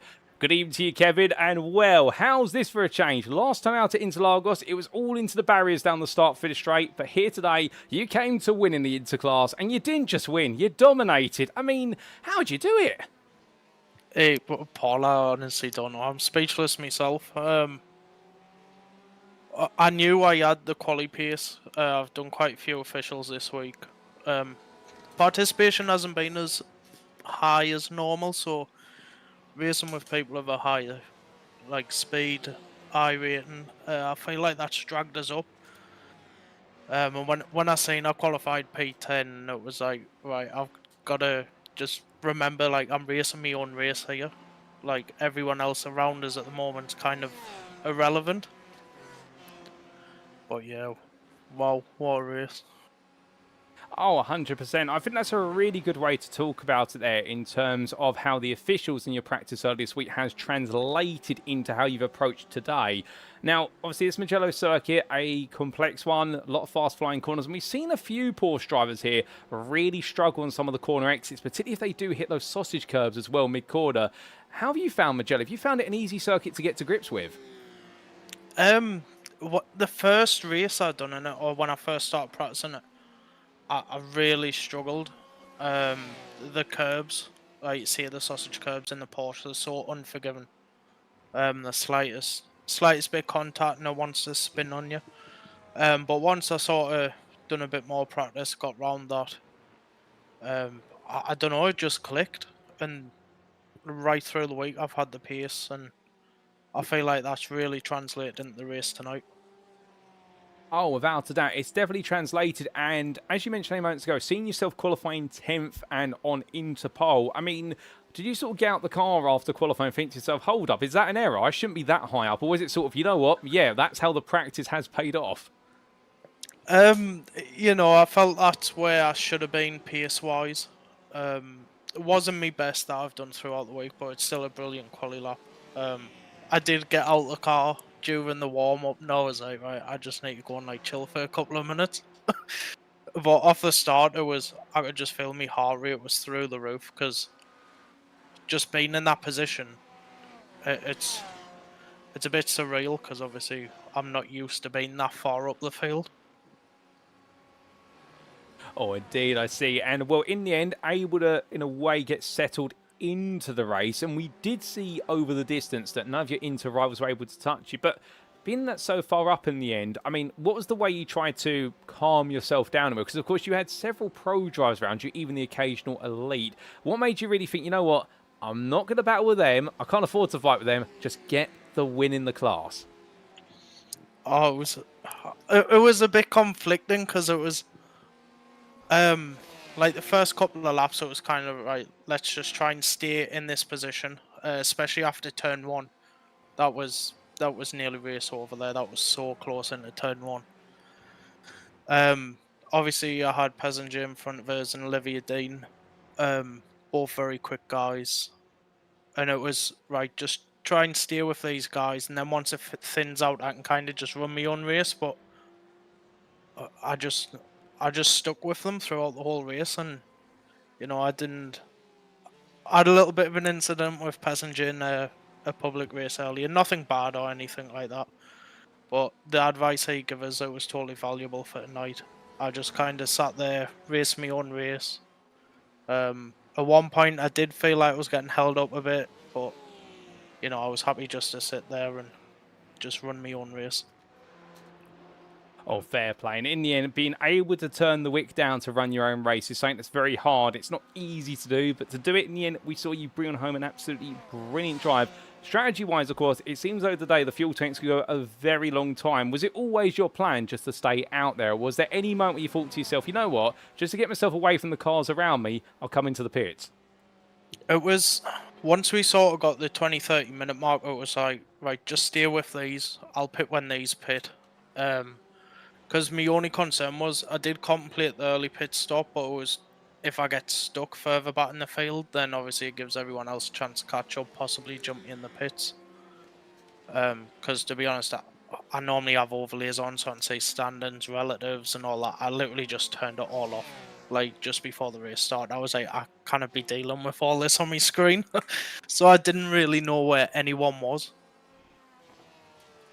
Oh, fair play. Well, I think you did the right thing switching everything off. Sometimes having all that data is too much data, but you picked the right time to pit. You absolutely nailed your laps, and in the end, a victory. And it does form what is none other than your third win of the season. Of course, you joined midway through, so it does mean you can't quite win the Inter Championship. I do believe that may have been provisionally wrapped up. We're going to confirm that shortly. But what it does mean is you're now 6th. 1 round to go. There is a chance, no doubt about it, for you to finish inside the top 5. So it's all going to come down to Suzuka. What's the plan in Japan?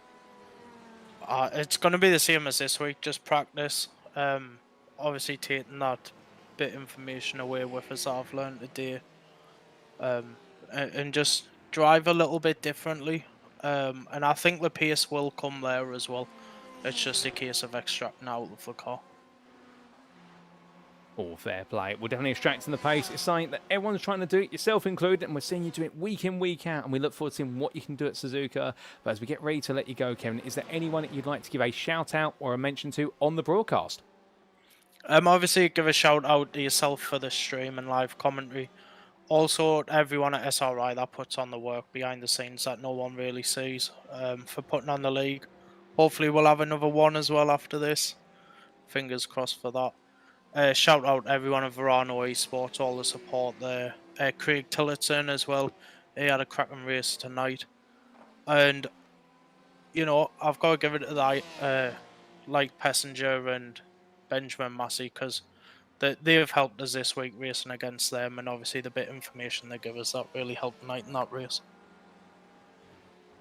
Well, Kevin, it's been an absolute pleasure to have you join me in the interview room. It always is, and congratulations on your third Inter of the season. A very impressive drive, one of your best so far. We look forward to seeing whether you can make it happen again to wrap up the season the ultimate high at Suzuka. But until then, my friend, have a lovely rest of your evening.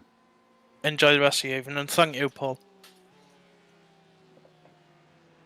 So here and there, ladies and gentlemen, from a very happy Kevin Smith and a bit of an emotional Kevin Smith that he doesn't normally get too emotional, to be fair. I think it's really been an eye-opening round for him. Now, of course, he has had some advice from the Inox Motorsport drivers in officials earlier this week, and I think that advice really has rung home. I think it's about how he's approaching the driving approach to this race and talking out there as well, switching off all the overlays, turning off all the extra data, just getting on with the job. And you know what? Sometimes all the data you can be fed as a driver, the one thing you need to do most is drive the car on the tarmac. And that's exactly what we've seen from the Verano Academy driver today.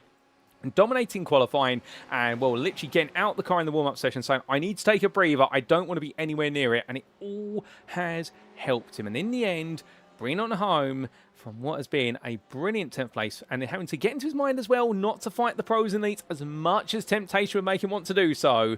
Kevin Smith today really putting on a mature performance, and I think that's where he's going. The maturity is growing, and the Verano Academy driver at Japan at Suzuka Circuit may be able to put an even more performance perform on there, and we look forward to seeing whether he can. But with that, ladies and gentlemen, we've got one more interview to come. And, well, we're going to keep you guessing who it's going to be with, but we'll be back in approximately 10 seconds' time to show you who exactly it's going to be.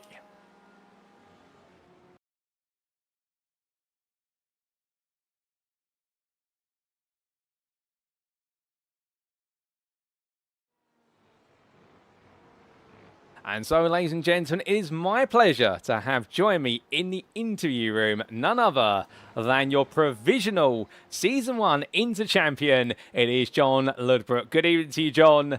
What a day today. But just that statement alone, how does it sound to hear you are our provisional Inter champion? Absolutely fantastic, Paul. Absolutely fantastic. Been in, well, RI or ESR since the very end of Season 1, and this is my first ever P1. So I'm absolutely over the moon with it.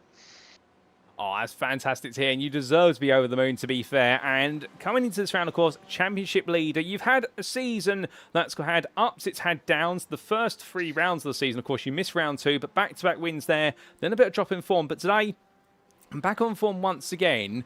How was it at Mugello? Yeah, it was good. I was a bit nervous coming into it. Obviously, we knew the sort of the points within the team of where we needed to be and what were the points I needed to get to secure it.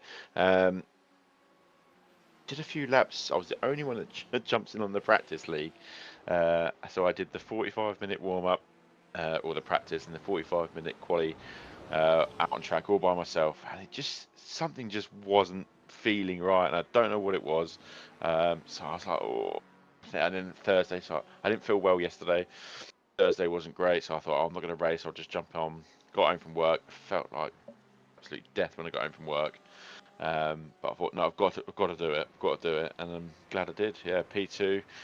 Kevin's, I mean, insanely quick. He was battling with the elites at the top, so all I needed to do was just maintain P2, and yeah, it was good.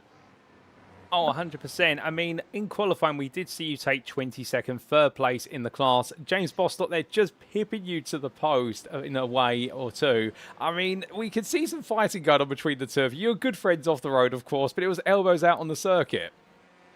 Yeah, for sure. I felt like I did have a bit more pace than him. Coming down the straight, he was covering that inside. He was not going to let me pass. So, no, it was a good little battle, and I'm glad we managed to sort of, he pitted early, tried a different strategy. I think he had a little bit of a sketchy moment, so if he didn't, I think he would have, when I pitted it, we would have came out around the same time, which would have been a nice sort of finish to the race. But no, he's had a good race tonight, and he deserved it. Oh, fair play. Great battling between the two of you, but of course, as the race went on, because of the way the field spread out, and we really did have elite drivers, pro drivers, and inter drivers all shuffled together. It's almost as if somebody took 3 different packs of cards and all throw them into the same pile. How was it out there in terms of managing not to fight with the elite and pro drivers? Because much like we heard from Kevin Smith only months ago, surely there must have been a devil on your shoulder saying, oh, I can take that one on. Yeah, especially at the beginning, I felt like I was definitely quicker than some of the pro drivers. I was sort of behind James and someone else, and I had a pro driver coming up behind me, flashing their lights. I'm thinking, well, I'm quicker than the 2 guys in front. I just can't get past them at the moment. So, but I thought, no, do you know what? I'm not going to get stuck with it. I'm just going to let him pass and just keep an eye on the relatives, make sure I've got no one like Bruno or Pinter coming up behind me, because I knew obviously Pinter got stuck with an accident at the beginning, which was a shame, but. Yeah, it was just letting them pass, really. There's no point in me getting involved with the elites or the pros and just trying to let them pass at the earliest convenience, but just the safest as well. Oh, indeed. A smart way to approach the racing, and in the end, it really worked out for you. And we did see the majority of the field, yourself included, commit to the overcut, or trying to go as long as possible. The strategy today seemed tries to do opening stints the best part of 48 to 52 minutes. I mean, it must have felt weird in a race, because we've normally seen the race split in half, or just a little bit more on the first stint than the second. But this one, you could go for an eternity. Yeah, we went for quite long, and I think the early pit stop was definitely a good shout from James, but I was just going to keep going until I had very little fuel left, so I wouldn't have made it another lap. So I came in, and yeah, there was a few sort of conversations within GPX whether we take tyres or because I think Andy came in and his was 47%, which wasn't too bad. And I thought, well, it's gonna be enough to keep me to the end. There's no point taking tyres.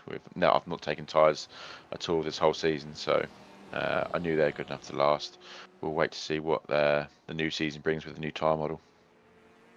Oh, indeed, a new tyre model's on the way. It'll be interesting to see what that does bring in the weeks to come. But in the present, of course, as the race was coming towards a close, we saw that second place comfortably in your hands. I mean, as those last couple of laps came down, was it starting to become a bit reality? Was it pinching at you at the fact, I'm about to become Inter champion? Yeah, well, I think in my mind, I knew that, I mean, it was Andrew in second, and we knew there was a sort of a bit of a cushion for us.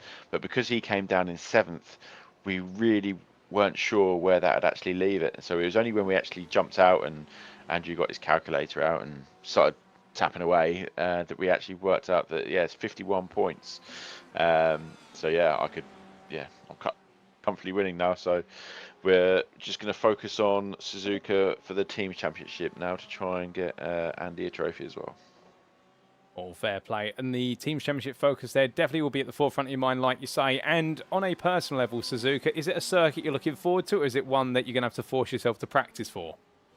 I will be jumping on the practice on the Wednesday or probably Thursday if I get a chance. Just because I can't remember the last time I raced it, to be fair. I know the track, and I've been around it a few times. I think we did it in the GT4s. But yeah, it's certainly been a time since I've been on Suzuka, so I'll get a few laps in, see if I can get sort of within the top 5 and try and help Andy to a P2 in the championship as well, which would be good. Oh, fair play. Well, John, just as we get ready to let you go, is there anyone you'd like to give a shout out or a thank you to live on the broadcast? Yeah, yourself, Paul, from absolutely fantastic broadcast. I will be watching this one back for sure. Everyone at the GPX team. Pedro for the setups that he's given us. I know he's gone for a tough time at the moment, but real big shout out to Pedro. I use one of his setups tonight from Road America, for which for me absolutely nailed on. Yeah, everyone at admins, all the stewards, yeah, so it's everyone really. Even the lads at work that I hope my mate Gavin from work tuned in tonight. I know he's going from a tough time, so this was for him if he's listening in. Well, if Gavin, you're with us, definitely, I think, a big moment for yourself and for John. John, we'll leave it there. Congratulations on being our provisional Inter champion. Subject to all the stewarding, of course, but I get the feeling it's definitely going to be in your hands before the end of this round is all said and done. But a phenomenal result, a phenomenal second place today, and we look forward to seeing you at Suzuka to see whether you can help Andrew bring home some trophies of his own. But until next time, have a great rest of your evening, and we will see you at Suzuka. Thanks, Paul. So here and there, ladies and gentlemen, from your provisional Inter champion of John Lebert for GPX SimSport Xenon. What a day it's been for him today, and really structured in how he broke today down. In terms of knowing coming into this round, him and the team, what he needs to do to become champion, all he needed was this second place result. He didn't need to push too hard, and therefore, as soon as he was in his hands, he decided just to focus on making sure it came home. Acknowledging the fact that Kevin Smith was on a different planet today with regards to the pace that he brought to the table, so he was never going to chase down the winner, but then just focus on making sure that he stayed safe for that second. Enjoyed a good battle with James Bostock, when then he felt that Bostock perhaps had a little bit of an off or a little bit of an altercation midway through his second stint, which otherwise would have seen the two drivers back together. And while the delta between the two of them in the end was approximately to the tune of 5 seconds, there is some accuracy in that perhaps, but for John Lebret, definitely nothing was stopping him from achieving his destiny and bringing on home that crown. He goes to Suzuka. Now it's all about helping his teammate Andrew Fellows and seeing whether GPX SimSport Xenon can bring on home with accolades in the Teams Championship, and also seeing if he can help Andrew towards a trophy in the Drivers' Championship. And for John Ludbrook, as soon as it's done on his end, immediately focusing towards the team and the teammates. That's what we love to hear from a team-focused driver, no doubt about it. And that's why he definitely is a deserved Inter champion. But with that, ladies and gentlemen, that concludes our interviews for today. It's been brilliant to hear from so many drivers up and down the grid. And let's give you a recap of who exactly we've spoken to.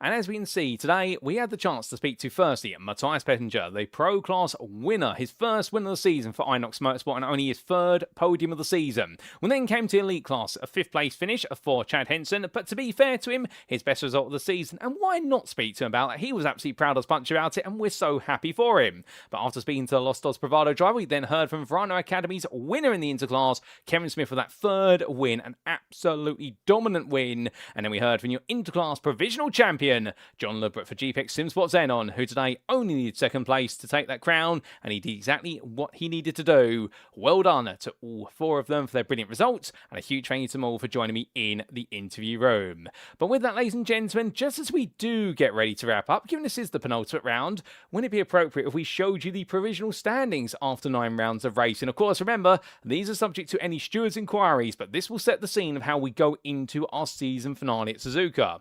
Starting with the Elite Championship then, and we can see with 7 out of 7 participating wins, Mirko Bortolotti for the GTE Racing Team MCM now holds a 26-point advantage over Martin Stattmann. And in turn, well, his teammate there, right now they're looking to try and make it a 1-2, with Stattmann having 4 third places in a row, and indeed right now, the majority of his counting results all being podium finishes.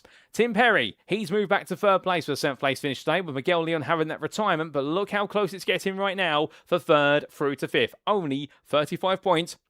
Separating the Altitude 3M Esports driver from the Enosis Esports Miguel Leon and Marinko Jornowski for the GazX Racing Team JRM. With that 2nd place, he has propelled himself closer to 4th and 3rd. Could Jornowski here potentially make it a 1-2-3 for GazX Racing come the end of Suzuka? Well, that is going to be the thing he needs to try and do. Sylvain Depeche, a solid result for him at a 9th place in for the Cube Racing Team driver. It keeps him now the best part of 50 points ahead of Albert Prisch, whose own struggles today for Enosis Esports definitely winding him in his opportunity to try and finish 6th. However, Olivia Dean's not too far behind on 188 points. The Cube Racing Team, and it'll be close between them as it will be for Pedro Luis da Silva, who on that absolutely emphatic return to the grid lands that 4th place. Can he somehow find a way to steal away 7th right at the end in Japan? The Portuguese driver 8 points ahead of Christian Ablasa for GazX Racing Team MCM, and well, it was a difficult day for him, but it wasn't so for Chad Henson, and he set his sights firmly on trying to make sure he finishes inside that top 10 come the final round of the season. Mark Hutchinson sits at 9 points behind, and keep your eyes out for him because he had a lot of fighting today, and the Altitude 3M Esports driver definitely enjoying himself.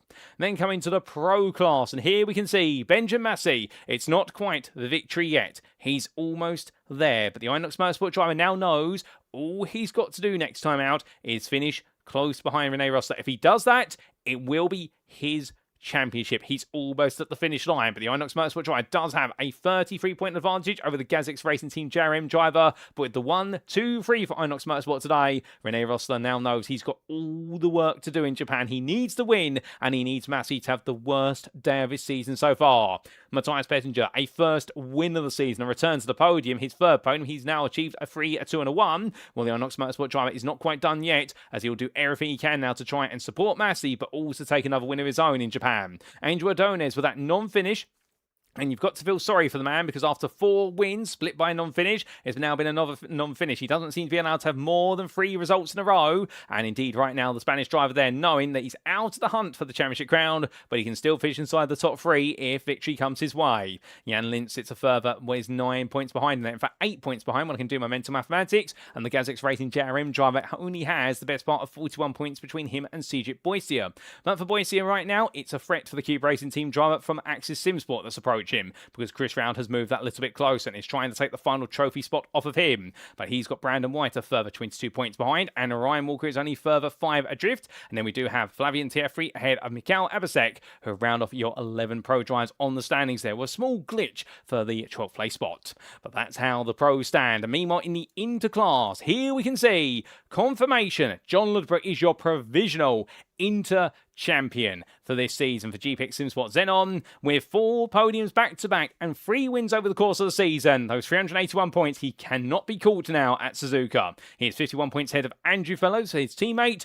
and right now Andrew Fellows has only got a 5-point advantage over Bruno Key. It is heating up for the runner-up spots there, and do not rule out Pinto Sombolavente. It's been a heartbreaking day for him with the instant at turns 2 and 3 on the open lap, but to be fair, to recover as he did to that 6th place finish, that takes guts, that takes courage, and right now it means he is still in the fight for the run-up spot, or at least 3rd place. But he has the close company of Brian Beardsworth behind, who with a 5th place finish, absolutely brilliant drive there, returns to the top 5 once again. He keeps that fight open, as does Kevin Smith with that 3rd win. He now makes his way into 6th place, and he knows that he's still got more to do if he wants to take a top 5. Craig Tillotson, his teammate, falls to 7th there for Rano Academy, but he's well clear of Logan Timblake, who wasn't on the grid today, and James Bostock with that 3rd place finish moves to 9th for 160, 10 ahead of Virgilio Garcia, but it's all still to play for between Timblake, Bostock and Garcia to see who will finish in 8th. Eddie Theobald with a non-finish will be 11th going into the final round ahead of Marcus Singadonk, and that's how the inter-standings stand.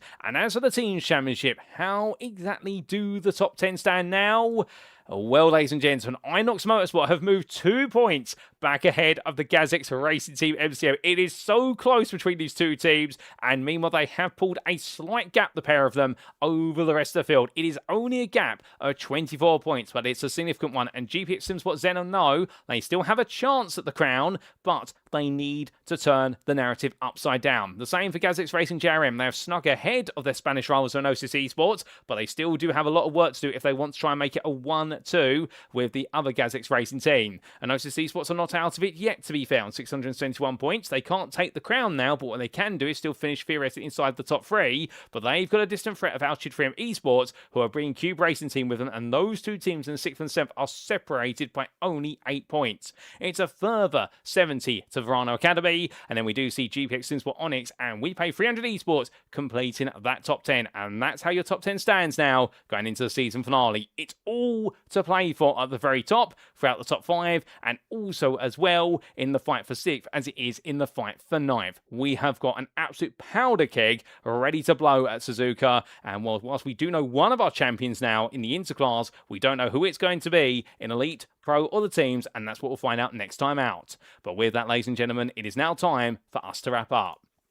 Thank you very much for watching, and if you have enjoyed today's show, and perhaps you're sat there right now wanting to know how you can be on the grid for SimRacing International and for future series, including what is very likely to be, and we will talk more about the plans for Season 2 of the GTE Championship as of next week's broadcast. Again, we can't confirm it just yet, but you will definitely want to tune into next week's broadcast all the way to the finish to know more about it. Well, we can see here. If you want to be on the grid with us and get yourself set to go racing, join the official Discord. Invite link at the bottom of your screen. You won't find an easier way to get into the community, and when you do, you completely unlock a world full of racing on a weekly basis, where it's GT3s, of which we do have our Thursday championship, running 2 splits with 120 drivers, 60 in each split, every Thursday evening.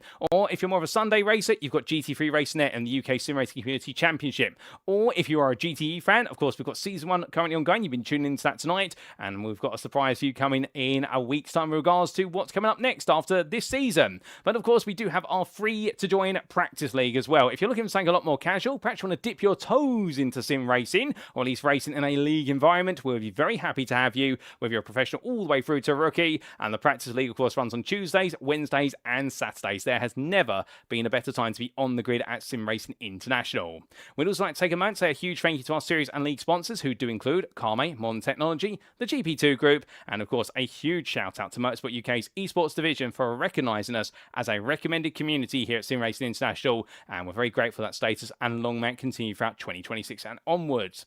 And so, ladies and gentlemen, and without further ado, we pack up our bags, we leave the European continent behind for the final time this season, and it is over to Japan we go for the iconic John Hugenholz designed figure-of-8 circuit that is the Suzuka Grand Prix circuit. And next time, on Friday the 6th of March 2026, we invite you to come join us as we will be bringing the curtain down and we'll be completing our first season. We have our first champion. It is our Inter Championship that's gone to John Ludbrook, but we still have 3 awards to go. Who will be your elite champion? Will it be Mirko Bortolotti, or will there be a late twist in the tail? In Pro, it all seems to be going the way of Benjamin Massey, but can anybody stop him? And in the Teams Championship, will it be Inox Motorsports, or will it be Gazx Racing Team MCM, or will one of the other top 5 spring a surprise right at the end? Well, all that and more, you know what you need to do. You need to tune in next week to find out. But until then, we've been SimRacing International, you've been tuning into our GTE Championship, and I've been your host, Paul Walsh. And until next time, remember to stay safe, stay well, stay smiling, have a fantastic weekend ahead. You all deserve it. And remember, most importantly, as always, ladies and gentlemen,